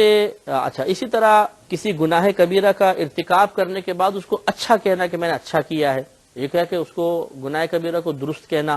کہ یہ صحیح ہے، ایک ہے کہ گناہ کیا تو بہت اچھا کیا ہے میں نے، کہ اس کو غلط تو تصور کرتا ہے کہ گناہ تو ہے، لیکن اس کو اپنے حق میں اچھا کہتا ہے۔ دونوں صورتیں بڑی خطرناک ہیں اور ان میں حکم کفر متوجہ ہو سکتا ہے۔ لہذا اعلی حضرت رحمۃ اللہ علیہ سے یہ پوچھا گیا کہ ایک شخص نے جھوٹ کے بارے میں یوں کہا کہ میں نے جھوٹ بولا تو کیا برا کیا، یعنی یہ تو بالکل صحیح ہے، جھوٹ بول سکتے ہیں۔ جیسے آج کل کے دور میں ارے بھائی رشوت لے لی، کون سا برا کر دیا آج کل سب حرام حلال جائز ہے، معاذ اللہ ثم معاذ اللہ، اس طرح بول دیا کرتے ہیں۔ تو اعلی حضرت رحمۃ اللہ علیہ نے اس کے بارے میں ارشاد فرمایا کہ یہاں تک تو گناہ کبیرہ ہی تھا، یعنی جھوٹ بولنا جو آدمی کی ہلاکت اور بربادی کو کافی ہے، لیکن آگے اس کا یہ کہنا کہ میں نے جھوٹ بولا تو کیا برا کیا، فرماتے ہیں یہ صریح کفر ہے، صریح کفر اتفاقی۔ اس پر لازم ہے کہ تجدید اسلام کرے،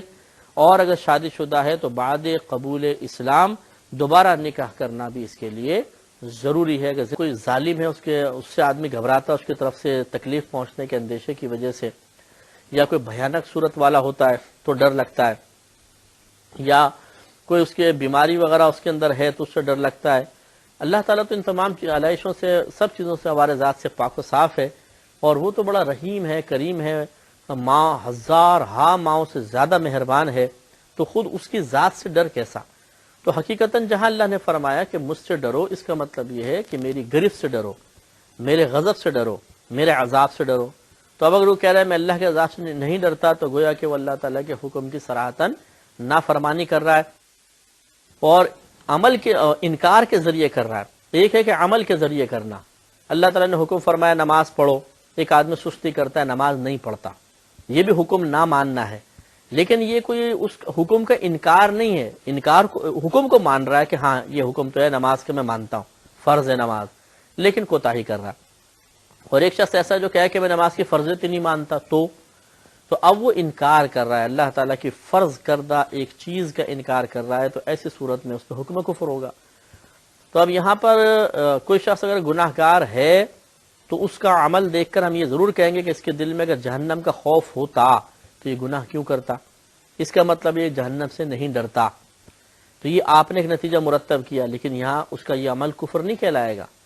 اب اگر کوئی زبان سے لیکن کہہ دے گا کہ میں اللہ کے عذاب سے نہیں ڈرتا، مجھے کوئی پرواہ نہیں ہے، یہ ہے جرأت مندی، اور یہاں ایک طرح سے گویا کہ اللہ تعالیٰ کے حکم کا ہی انکار لازم آ رہا ہے، تو اس لیے اس پہ سخت گرفت ہو سکتی ہے، لیکن غالباً اس میں بھی حکم ہے کفر اختلافی ہوگا، کفر صریحی نہیں ہوگا۔ کسی سے کہا کہ انشاءاللہ تم یہ کام کرو گے، اس نے کہا کہ میں معاذ اللہ بغیر انشاءاللہ کے کر دوں گا۔ یا ایک نے دوسرے پہ ظلم کیا تو مظلوم نے کہا کہ خدا نے یہی مقدر کیا تھا، کوئی بات نہیں، میری قسمت میں اللہ نے یہ لکھا تھا، میں اس پہ راضی ہوں۔ تو ظالم نے کہا کہ میں بغیر اللہ کے مقدر کیے ہوئے ایسا کرتا ہوں، تو یہ پھر کفر ہوگا۔ یعنی اس میں تو اللہ تعالیٰ کے مقابلے پہ وہ شخص آ گیا، اللہ تبارک و تعالیٰ کی تقدیر کا انکار، یا معاذ اللہ تعالیٰ کے کو اس سے زیادہ اپنے آپ کو بڑا پیش کرنا، اس میں سخت حکم ہوگا۔ اور جو پہلا والا مسئلہ ہے کہ میں بغیر انشاءاللہ کے کروں گا، اس میں کفر اختلافی ثابت ہونا چاہیے، کیونکہ بعض اوقات تو انشاءاللہ کا معنی تک لوگوں کو نہیں پتہ ہوتا۔ لیکن دوسرا جو ہے وہ تو ایک بڑی معروف بات ہے کہ اللہ تعالیٰ نے تقدیر لکھی ہوئی ہے،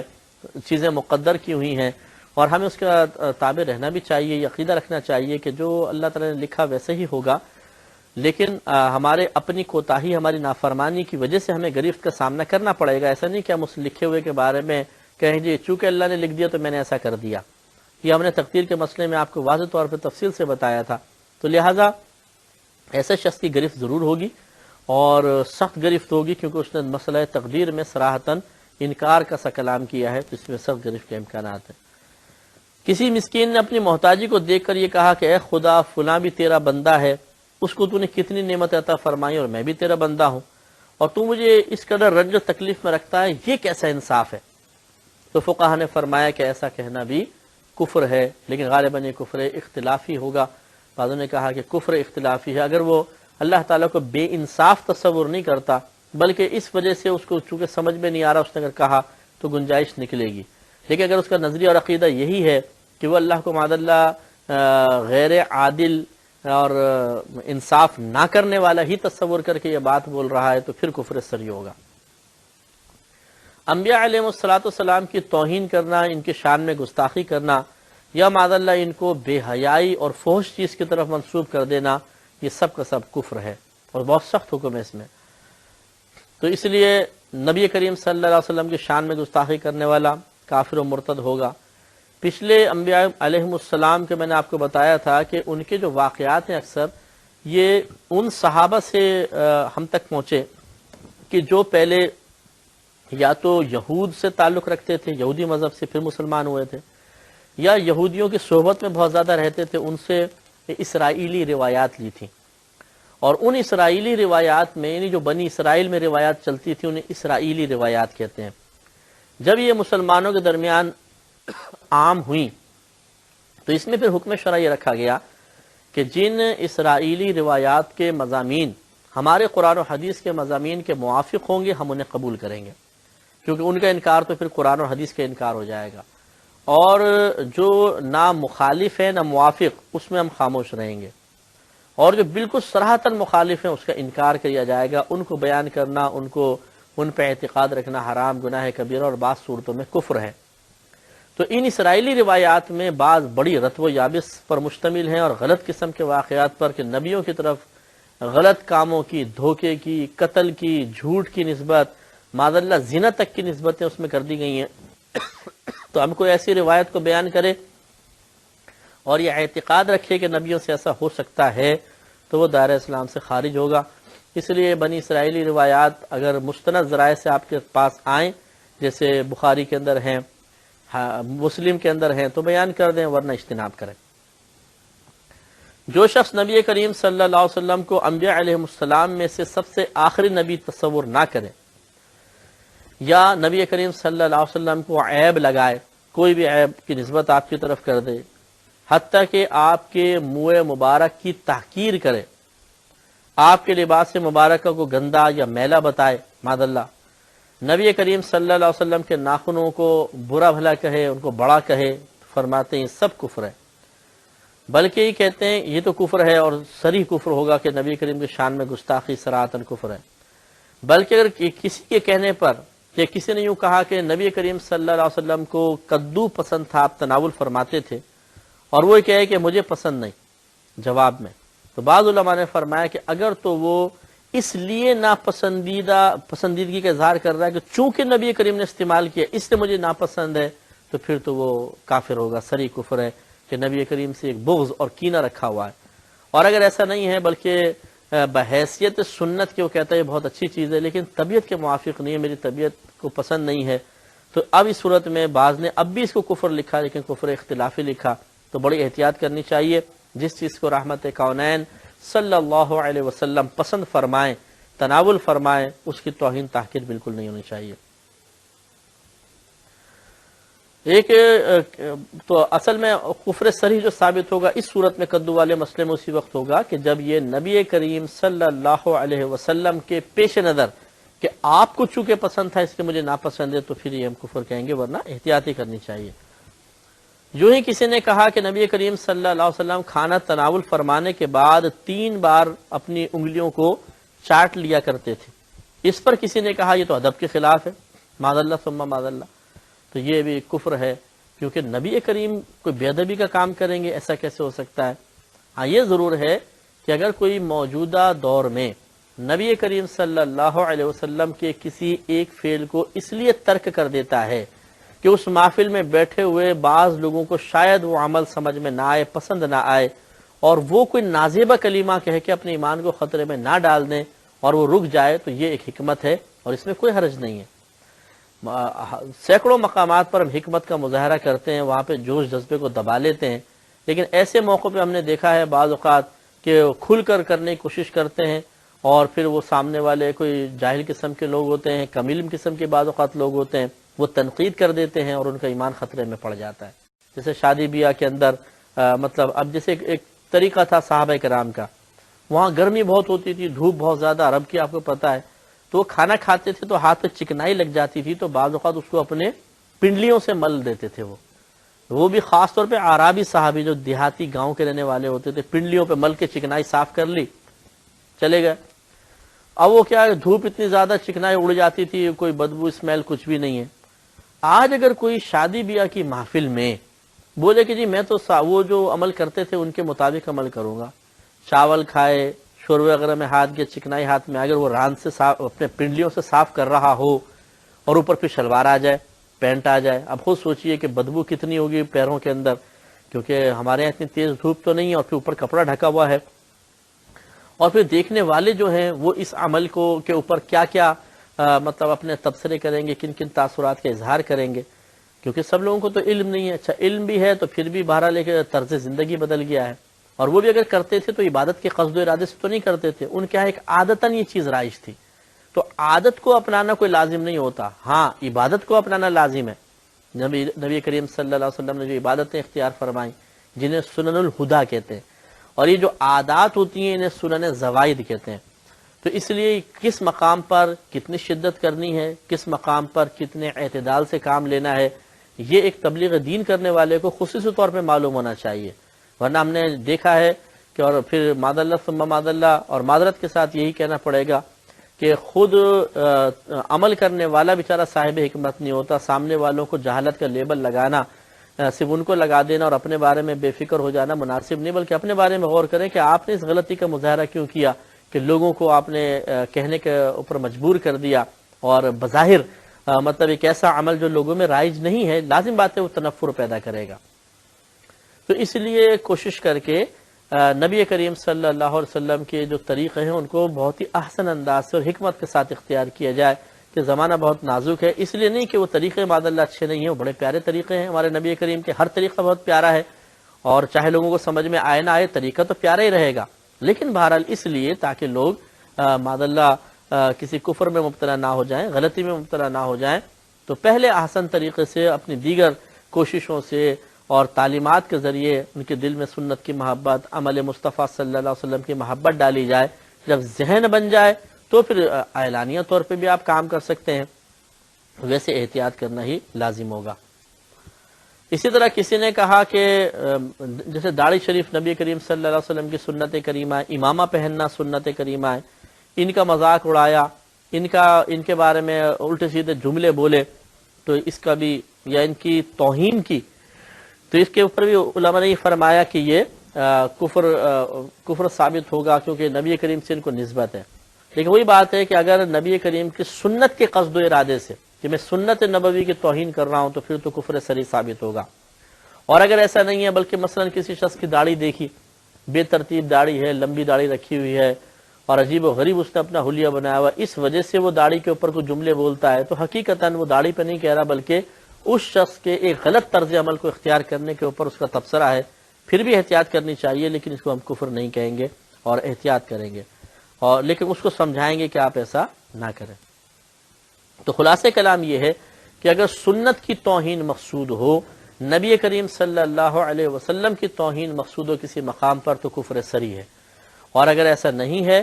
بلکہ کوئی اور بھی پہلو اس میں نکلتے ہیں اور وہ صحیح تعویل پیش کر سکتا ہے، جیسے میں نے داڑھی والے مسئلے کی آپ کو ایک مثال دی ہے، تو اس میں کوئی حرج نہیں ہے، یعنی حرج سے مراد یہ کہ پھر کفر ثابت نہیں ہوا۔ دشمن کو دیکھ کر یہ کہنا کہ او ہو ملک الموت آ گیا، بھائی یہ کہاں موت کا فرشتہ آ گیا، تو یہ اس طرح کے محاورے کہنا اور مسخرہ پن کرنا یہ کفر لکھا ہے، کیونکہ اس پہ فرشتے کی توہین ہے۔ لازم بات ہے ایک شخص کو جب آپ یہ کہہ رہے ہیں کہ وہ ہوئی تو ملک الموت آ گیا، تو اس شخص کی کسی بری صفت کی وجہ سے کہہ رہے ہوں گے، کسی بھی نیک پرہیزگار کو دیکھ کر تو کوئی بھی نہیں کہتا جی ملک الموت آ گیا، کسی کو کوئی خطرناک قسم کا آدمی ہوتا ہے، کوئی ڈینجر قسم کا آدمی ہے، تو اس کو دیکھ کے کہتے ہیں یار یہ موت کا فرشتہ کہاں سے آ گیا، یا مذاق میں کہیں گے۔ اور فرشتوں کسی آپ نے برائی کی وجہ سے کسی شخص کو کہا ہے ملک الموت، تو اس کا مطلب ہے کہ آپ فرشتے میں برائی ثابت کرنا چاہتے ہیں، اور یہ آپ نے مذاق کیا ہے، تو پھر مذاق میں فرشتوں کے ناموں کا استعمال اور فرشتوں کا ذکر یہ بھی مناسب نہیں ہے، اس لیے احتیاطاً تجدید ایمان، تجدید نکاح کرنا ہوگا۔ اسی طرح اکثر باتوں میں قرآن مجید کی آیات بے موقع پڑھ دی جاتی ہیں، اور یہ ہوتا ہے کہ مطلب اپنے پاس سے معنی مفہوم معاذ اللہ ثم معاذ اللہ نکال کے بتا دیا، تو اس قسم کا اگر آیات کا مذاق اڑایا تو یہ بھی کفر ہے، اور یہ کافروں کا طریقہ تھا کہ وہ آیات کا مذاق اڑاتے تھے۔ اسی طرح کسی بھی فرشتے کو جو عیب لگائے، توہین کرے، خصوصاً جبریل امین، میکائیل علیہ السلام، اسرافیل علیہ السلام، اسرائیل علیہ السلام، یہ بڑے بڑے فرشتے ہیں اور تمام فرشتوں کے سردار کہلاتے ہیں، ان کو خصوصاً کسی عیب کی طرف منسوب کرنا سخت جرم ہے، کہ اگر کسی شخص نے قرآن کی کسی آیت کو عیب لگایا یا اس کی توہین کی یا اس کے ساتھ کوئی مسخرہ پن کیا، مذاق، ہنسی ٹھٹا کیا، جیسے بعض لوگ غیر محل میں کہیں جہاں ایسی آیات پڑھنی نہیں چاہیے وہاں پر بطور دلیل ہنسی مذاق ہنسانے کے لیے آیات پڑھ دیتے ہیں، تو معاذ اللہ ثم معاذ اللہ یہ اللہ کا کلام ہے، کسی عام آدمی کا کلام نہیں۔ اگر آپ ہی کی کسی جملے کو لے کر اور ایک محفل کے اندر اس کو مذاق کا نشانہ بنا لیا جائے، جیسے ہوتا ہے انسان کی زبان سے غلطی سے جملہ نکل جاتا ہے، اب وہ دوست وغیرہ پکڑ لیتے ہیں اسی بات کو اور اسی ایک جملے کو بار بار دہراتے ہیں، ہنستے ہیں، ٹھٹا لگاتے ہیں، تو دل آزاری ہوتی ہے، انسان کو برا محسوس ہوتا ہے کہ میری بات کا اس طرح مذاق اڑا رہے ہیں۔ تو آپ خود سوچئے کہ جب آپ اتنے نازک مزاج ہیں کہ اور آپ کی طبیعت پہ یہ بات اتنی گرہ گزرتی ہے کہ میری ایک بات کا مذاق کیوں اڑایا جا رہا ہے، تو یقیناً یہ بات اللہ تبارک و تعالیٰ کو غضبناک کرے گی کہ اس کے کلام کا مذاق اڑایا جائے، تو اس سے پھر یہ کفر ثابت ہوگا، اور بڑی احتیاط کرنی چاہیے، اور آیات کو غلط مقام پر، غلط جگہ، مذاق ہنسی کے موقع پر پڑھنا یہ کفر میں مبتلا کروا دے گا۔ کسی نے نماز پڑھنے کو کہا کہ بھئی آپ نماز پڑھا کریں، اس نے جواب دیا کہ بھئی نماز پڑھتا تو نتیجہ کچھ بھی نہیں نکلتا، جیسے ہمارے اکثر ہوتا ہے کہ ہم نتائج کی تمنا میں نمازیں ادا کرتے ہیں، امتحان میں پاس ہونا ہے، نماز پڑھ لی، نمازیں شروع کر دیں گے، امتحان ہو رہے ہیں جی، اچھا نوکری نہیں مل رہی، نمازیں شروع کر دیجیے نوکری مل جائے۔ کوئی کاروبار میں پیسے انویسٹ کیا ہے، امید ہے کہ کوئی نفع ہوگا، نمازیں شروع کر دی۔ ماد اللہ ثم ماد اللہ، ایسا لگتا ہے کہ جیسے ہم یوں سمجھتے ہیں کہ اللہ تبارک و تعالیٰ کو متاثر کرنے میں کامیاب ہو جائیں گے، اور اللہ تعالیٰ ہماری نمازوں سے متاثر ہو کر ہمارے متوقع جو نتائج ہیں، جو ہماری سوچ کے مطابق نتائج ہیں، وہ ہمیں فوراً عطا فرما دے گا۔ اور جب ہماری توقع کے خلاف رزلٹ نکلتا ہے تو نماز تو گئی پھر تو چھوڑ دیتے ہیں نماز، لیکن زبان سے پھر وہ غلط قسم کے جملے جو نکالتے ہیں، یہ بہت ہی خطرناک ہوتے ہیں کہ یار کیا فائدہ ہوا نماز پڑھنے کا، کچھ ملا ہمیں نماز پڑھ کے، معاذ اللہ ثم معاذ اللہ، یہ بہت برا ہے۔ تو اسی طرح کسی نے کہا کہ کسی نے کسی کو کہا تم نے نماز پڑھی کیا فائدہ ہوا بتاؤ، یا نماز پڑھ کے کیا کروں اور کس کے لیے پڑھوں، ماں باپ تو مر گئے، یا یوں کہا کہ بہت پڑھ لیا اب دل گھبرا گیا، یا کہا بھائی ہمارے لیے تو پڑھنا نہ پڑھنا دونوں برابر ہے۔ غرض اسی قسم کی بات کرنا جس سے نماز کی فرضیت کا انکار سمجھا جاتا ہو، یہ کفر ہے، اگرچہ کفر اختلافی ہی ثابت ہوگا لیکن کفر ضرور ہے۔ کوئی شخص صرف رمضان میں نماز پڑھتا ہے، بعد میں نہیں پڑھتا۔ اب کسی نے کہا کہ تم یہ خیال کرو نماز پوری پڑھا کرو، اس نے کہا دیکھو ایک نماز رمضان میں 70 ہوتی ہے نا، تو ہم نے پورے سال کی نمازیں رمضان میں پڑھ لیتے ہیں۔ تو معاذ اللہ ثم معاذ اللہ، یہاں پر بھی چونکہ نماز کی فرضیت کا انکار مقصود نہیں، ایک ہنسی مذاق کرنا مقصود ہے، تو کفر اختلافی ثابت ہوگا، لیکن کفر ہے یہ بات بھی، کیونکہ اس میں مذاق ہے۔ اسی طرح کوئی شخص رمضان کا روزہ نہیں رکھتا، اس سے کہا کہ بھئی آپ رمضان کا روزہ نہیں رکھتے، اس نے جواب میں کہا کہ روزہ تو وہ رکھے جس کو کھانے کو کچھ نہ مل رہا ہو، معاذ اللہ۔ یا کہتا ہے کہ جب اللہ نے کھانے کو دیا ہے تو بھوکا کیوں مرے، ثم معاذ اللہ۔ اسی قسم کی اور باتیں جس سے روزے کی توہین اور تحقیر ہوتی ہو، اس کو بھی کفر قرار دیا ہے۔ تو اس میں چونکہ فرضیت کا انکار نہیں ہے تو ہم کفر اختلافی ہی ثابت کریں گے، لیکن کفر اتفاقی نہیں ہوگا۔ علم دین اور علماء کی توہین بغیر کسی سبب کے کرنا، یعنی صرف اس وجہ سے کہ یہ عالم ہے، اس وجہ سے توہین کرنا، یہ بہت سخت حکم ہے اور کفر ثابت ہوگا۔ ہاں اگر وہ کسی عالم کے بارے میں کوئی نازیبہ کلمہ کہہ رہا ہے اس کی بری حرکات کی بنا پر، پھر ٹھیک ہے کہ اب پھر بھی بہرحال اعلانیہ نہیں کرنا چاہیے، کہ عالم کی حیثیت سے حق ہمیشہ باقی رہے گا۔ اس کو یوں سمجھ لیجئے،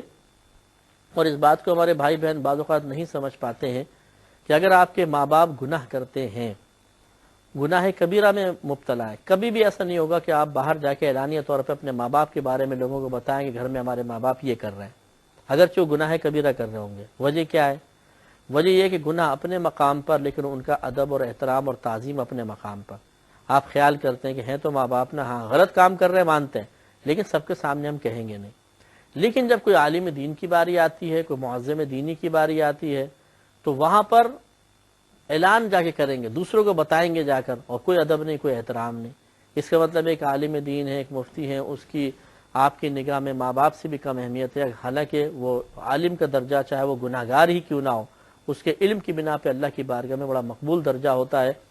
اور یہ گناہ اس کا اور اس کے رب کا معاملہ ہے۔ میں یہ نہیں کہہ رہا ہوں کہ گناہ کرنا صحیح ہے، وہ قابل گرفت ضرور ہوگا، لیکن اللہ تعالیٰ گرفت فرمائے گا۔ ہمیں یہ دیکھنا ہوگا کہ یہاں پر ہمارے لیے شرعی تقاضا کیا ہے، اس کے موافق عمل کریں۔ اصلاح کی کوشش ضرور ہونی چاہیے، لیکن اس کا اعلان کرنا، باہر جا کے بتانا۔ اپنے بڑے بھائی کی گناہ آپ بیان نہیں کرتے، اپنی اولاد گناہ کر رہی ہوتی ہے اس کو بیان نہیں کرتے، لیکن عالم کا گناہ اتنا معمولی لگتا ہے، جبکہ ہمیں یقین بھی ہوتا ہے کہ اگر آپ بھائی کا گناہ بیان کر دیں گے، لوگ اگر بھائی سے بدظن ہو بھی گئے تو کیا نقصان۔ لیکن اگر ایک عالم دین سے لوگ بدظن ہو گئے جو اس کے گناہ کو نہیں جانتے تھے، لیکن آپ نے اعلان کر کے بتا دیا دوسروں کو، تو وہ اس سے اکتساب چھوڑ دیں گے، فیض حاصل کرنا چھوڑ دیں گے، اور اس طریقے سے وہ علم سے محروم ہو جائیں گے جس کا سبب آپ بنے۔ یہ چوری کرتے وقت بسم اللہ الرحمن الرحیم پڑھ لی تو یہ اس کو بھی کفر لکھا ہے، کیونکہ بسم اللہ شریف اچھے کاموں سے پہلے پڑھنی چاہیے۔ تو اب جوا کھیلتے ہوئے معاذ اللہ ثم معاذ اللہ کا نام ذکر کرنا ہے، توہین کا پہلو نکلتا ہے، کفر اختلافی ہے۔ اگر یہ یاد رکھیے، آخری مسئلہ یہ ہے کہ کسی مسلمان کو کلمات کفر کی ترغیب دینا کہ تم بول دو، یہ کفر بول دو، معاذ اللہ ثم معاذ اللہ، تو وہ تو بعد میں بولے گا، جو ترغیب دینے والا وہ کافر ہو جائے گا۔ کیوں؟ اس لیے کہ یہ اس کے کلمات کفر کی ادائیگی کے بعد اس کے کافر ہونے پر راضی ہے، تبھی تو کہہ رہا ہے بول بول، تو کفر پہ رضا کفر ہوتی ہے، تو یہ کافر ہو جائے گا فوراً۔ اس میں احتیاط کرنی چاہیے۔ اور دوسرا، بعض اوقات شرعی مسئلے ہیں، یہ فقہا نے لکھے ہیں کہ کسی کا شوہر زوجوں کو طلاق نہیں دیتا، تو کسی نے زوجہ کو جا کے مشورہ دیا کہ معاذ اللہ ثم معاذ اللہ تو مرتدہ ہو جا، جب مرتدہ ہو جائے گی تیرا نکاح سے ٹوٹ جائے گا، اس کے بعد پھر اسلام قبول کر لینا اور پھر ٹھیک ہے تم جس سے چاہے نکاح کر لو۔ تو معاذ اللہ ثم معاذ اللہ یہ ترکیب بتانے والا گویا کہ اس عورت کے مرتد ہونے پر راضی ہے، تو یہ خود وہ کرے نہ کرے یہ پہلے کافر ہو جائے گا، کرے گی تو اس کا وبال بھی اس پر، دونوں کافر ہو جائیں گے۔ اس لیے اس قسم کی باتوں سے ذرا اجتناب کرنا چاہیے۔ تو یہ چند کلمات کفر تھے جو آپ کی خدمت میں صرف اس لیے عرض کیے، پھر وضاحت کر رہا ہوں کہ آپ ان کو سنیں اور سن کے صرف اپنا محاسبہ کریں، یا اگر آپ نے کسی کے بارے میں غور کیا کہ اس قسم کی بات فلاں نے بھی کہی تھی تو اس کے اس جملے کو نوٹ کر لیں اور اس سے ذرا کنفرمیشن لے لیں کہ آپ نے ایسا کہا تھا کہ ہاں، پھر کسی اچھے مفتی صاحب سے مل کر اس کی تصدیق کروائیں کہ کیا یہ کفر ہے، اور ہے تو کون سا ہے، سری ہے یا غیر سری ہے، یہ مرتد والا ہے یا احتیاطاً تجدید ایمان تجدید نکاح کا حکم ہے۔ جب یہ کلیئر ہو جائے پھر آپ کسی کو یہ بتائیں۔ اس لیے ہم نے یہ مسئلے بیان نہیں کیے کہ آپ ان کو سنیں اور سننے کے بعد خود غور و تفکر کرنے بیٹھ جائیں اور مفتی بن جائیں اور پھر فوراً فتوے دینا شروع کر دیں اور کسی کا بائک آؤٹ کر رہے ہیں، کسی کے خلاف لوگوں کو بھڑکا رہے ہیں۔ اس قسم کی بات نہیں ہونی چاہیے۔ اسی لیے فقہائے اسلام نے کلمات کفر کو عوام میں عام نہیں کیا، کہ عوام میں عام کرنے کا مطلب ان کو آزمائش میں ڈال دینا، اور لوگ بالکل بیچارے پھر بعض تو نفسیاتی مریض ہو جاتے ہیں، اور بعض ایسے بھی دیکھے گئے، ایک دو نہیں سینکڑوں کیسز ایسے ہمارے سامنے آئے ہیں کہ جس میں لوگوں نے از خود ایک کلمہ کفر کو بنیاد بنا کے اس پہ قیاس کر کے دوسری چیزوں کو بھی کفر قرار دینا شروع کر دیا۔ اور یہ ضرور یاد رکھیے گا کہ اگر آپ کسی کو کہتے ہیں کہ جی یہ کفر لگتا ہے وغیرہ، تو پھر اس کی پوری وضاحت بھی آپ ہی کریں، یہ آپ ہی کی ذمہ داری، یہ نہیں کہ آپ نے شوشہ چھوڑ دیا اور پھر بیٹھ گئے سائڈ میں کہ آپ جا کے مفتیوں سے معلوم کر لیں۔ بات آپ نے کہی، تذبذب کے عالم میں دوسرے کو آپ نے مبتلا کیا اور آپ چھپ گئے پھر پبلک کے درمیان سے، اب آپ کو کوئی پوچھ ہی نہیں سکتا آپ سے، تو اور اب کون بھگتے گا؟ بھگتے وہ علماء کرام، اور اگر ان کے پاس ٹائم نہ ہو تو لوگ ان سے بزن ہوتے ہیں کہ جی آپ ہمیں بتاتے ہی نہیں ہیں۔ ہمارے ساتھ بھی یہ کیس ہوتے ہیں کہ لوگ ہم سے آ کے معلوم کرتے ہیں، تو جس نے لکھا ہے، جس سے آپ نے کتاب پڑھی یا کہیں پہ ایسا پڑھا، تو آپ ان سے رجوع کریں کہ بھئی آپ نے لکھا ہے تو ہمیں بتائیں یہ کلمہ کفر سری ہے یا غیر سری ہے۔ لیکن ہوتا یہ ہے کہ پھر بڑے آزمائش میں انسان مبتلا ہو جاتے ہیں، اور بہت ہی عوام کے لیے تو بڑا خطرناک معاملہ ہے۔ تو بہرحال جس نے جو بھی ایسا کوئی کرتا ہے تو یقیناً وہ اچھی نیت کے ساتھ ہی کرے گا، قوم کی اصلاح کا اس کا ارادہ ہوگا۔ لیکن یہ ضرور ہے کہ جب قوم کی اصلاح کا ارادہ ہو تو ایک اسٹیپ اٹھا کر پھر پیچھے نہ ہٹ جایا جائے، پھر ارادہ کوئی تکمیل کامل طریقے سے ہونے چاہیے، پھر ان کو ٹائم بھی دیں، ان کو وقت دیں۔ اگر آپ مثال کے طور پہ کسی محفل میں کلمات کفر بیان کر دیتے ہیں، اس کے بعد منہ چھپا کے آپ غائب ہو گئے کہ چلے جی اب ہم نے بیان کر دیے، اب آپ سوچیں لڑیں کچھ بھی کریں اور آپ غائب ہو گئے، تو عوام کہاں جائے گی؟ اگر یا تو آپ بیان کریں اور پھر ان سے آپ ان کو حل بھی بتائیں، اگر وہ اور کوئی کلمہ کفر معلوم کرتے ہیں، یہ تو کوئی طریقہ کار نہ ہوا کہ آپ نے ایک چنگاری تو جلا دی اور اس کے بعد پھر بجھانے کی باری آئی تو آپ بھاگ گئے کہ اب آپ خود بجھاتے رہیں اس آگ کو، تو یہ مناسب نہیں ہے، بلکہ ہمیں ٹائم دینا چاہیے۔ ایک اب میں نے آپ کو عرض کیا تھا کہ جو ہم نے ایمان اور کفریات کے جتنے مسائل بیان کیے اس کے خلاصہ عرض کریں گے، تو خلاصہ ان پروگرامز کا یہ ہے کہ ایمان کی تعریف یہ ہے کہ نبی کریم صلی اللہ علیہ وسلم اللہ تعالیٰ کی جانب سے جو کچھ لے کر آئے دل سے اس کی تصدیق کرنا ایمان کہلاتا ہے۔ اور جمہور علماء کے نزدیک اسلام اس وقت ظاہر ہوگا یا اس شخص کو مسلمان اس وقت کہیں گے جب یہ زبان سے اپنے مسلمان ہونے کا اقرار بھی کر لے، یا اگر مسلمان گھرانے میں بچہ پیدا ہوا ہے تو وہ اعمال اگر اختیار کیے ہوئے مسلمانوں والے اور کفری یا کوئی اعمال ظاہر نہیں ہوتے تو ہم اس کو مسلمان ہی مانیں گے۔ اور پھر آپ کو بتایا تھا کہ نبی کریم صلی اللہ علیہ وسلم اللہ تعالیٰ کی جانب سے جو کچھ لے کر آئے اس کو ہم دو حصوں میں تقسیم کر دیتے ہیں۔ بعض چیزیں تو ایسی ہیں جن کا ماننا اسلام میں داخلے کے لیے ضروری ہے، نہ مانیں تو باہر نکل جائیں گے۔ ضروری بنیادی عقائد اور جو چیزوں کی فرضیت وغیرہ کے مسائل ہیں کہ ان کو فرض مانو، چیزوں کے یہ نماز فرض ہے، حج فرض ہے، روزہ فرض ہے، انہیں ضروریات دین سے تعبیر کرتے ہیں۔ اور دوسری جو ہے وہ غیر ضروریات دین کہلاتی ہیں۔ تو ضروریات دین کا حقیقتاً انکار کرنا کفر ہے، اس کے علاوہ کوئی کفر نہیں ہے۔ اگر اس کے علاوہ کوئی کفر لکھا ہے تو صرف احتیاطاً لکھا ہے تاکہ لوگ اصل کفر سے بچ سکیں۔ اور کفر کے بارے میں بس یہی تعریف اس کی یاد رکھیں کہ ضروریات دین کا ایسا انکار کر دینا کہ اس میں کسی صحیح تعویل کی گنجائش نہ ہو، کوئی صحیح مفہوم انسان بیان نہ کر سکے، پھوٹ پٹانگ باتیں وضاحت میں کہہ رہا ہے تو ہم اسے کہیں گے یہ کافر و مرتد ہو گیا۔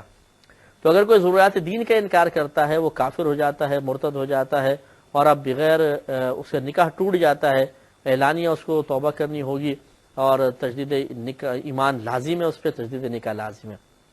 اس کے برعکس اگر اس کے علاوہ کسی چیز کا انکار کرتا ہے تو احتیاطاً ہم کہتے ہیں کہ آپ تجدید ایمان کر لیں اور تجدید نکاح کر لیں۔ پھر ہم نے کافر کی آپ کو اقسام بتائی تھی کہ بعض کافر ایسے ہوتے ہیں جو شروع سے ہی کافر ہوتے ہیں، اور بعض ایسے ہوتے ہیں جو پہلے مسلمان تھے پھر وہ کفر اختیار کرتے ہیں۔ تو جو شروع سے کافر ہوتا ہے اسے کافر اصلی کہتے ہیں، اور جو بعد میں ہوتا ہے مطلب مسلمان تھا پھر کافر ہوا، اسے مرتد کہا جاتا ہے۔ پھر ان دونوں کی دو اقسام ہوتی ہیں کہ یہ اعلانیہ اپنے کفر کا اظہار کرتے ہیں یا چھپاتے ہیں۔ اعلانیہ اظہار کرنے والے کو مجاہر کہتے ہیں اور چھپانے والے کو منافق کہا جاتا ہے۔ تو کافر اصلی، مجاہر، کافر اصلی، منافق، اسی طرح مرتد، مجاہر، مرتد، منافق۔ نبی کریم صلی اللہ علیہ وسلم کے دور میں جو تھے وہ مرتد منافق تھے کہ یہ اپنے کفر کو چھپاتے تھے،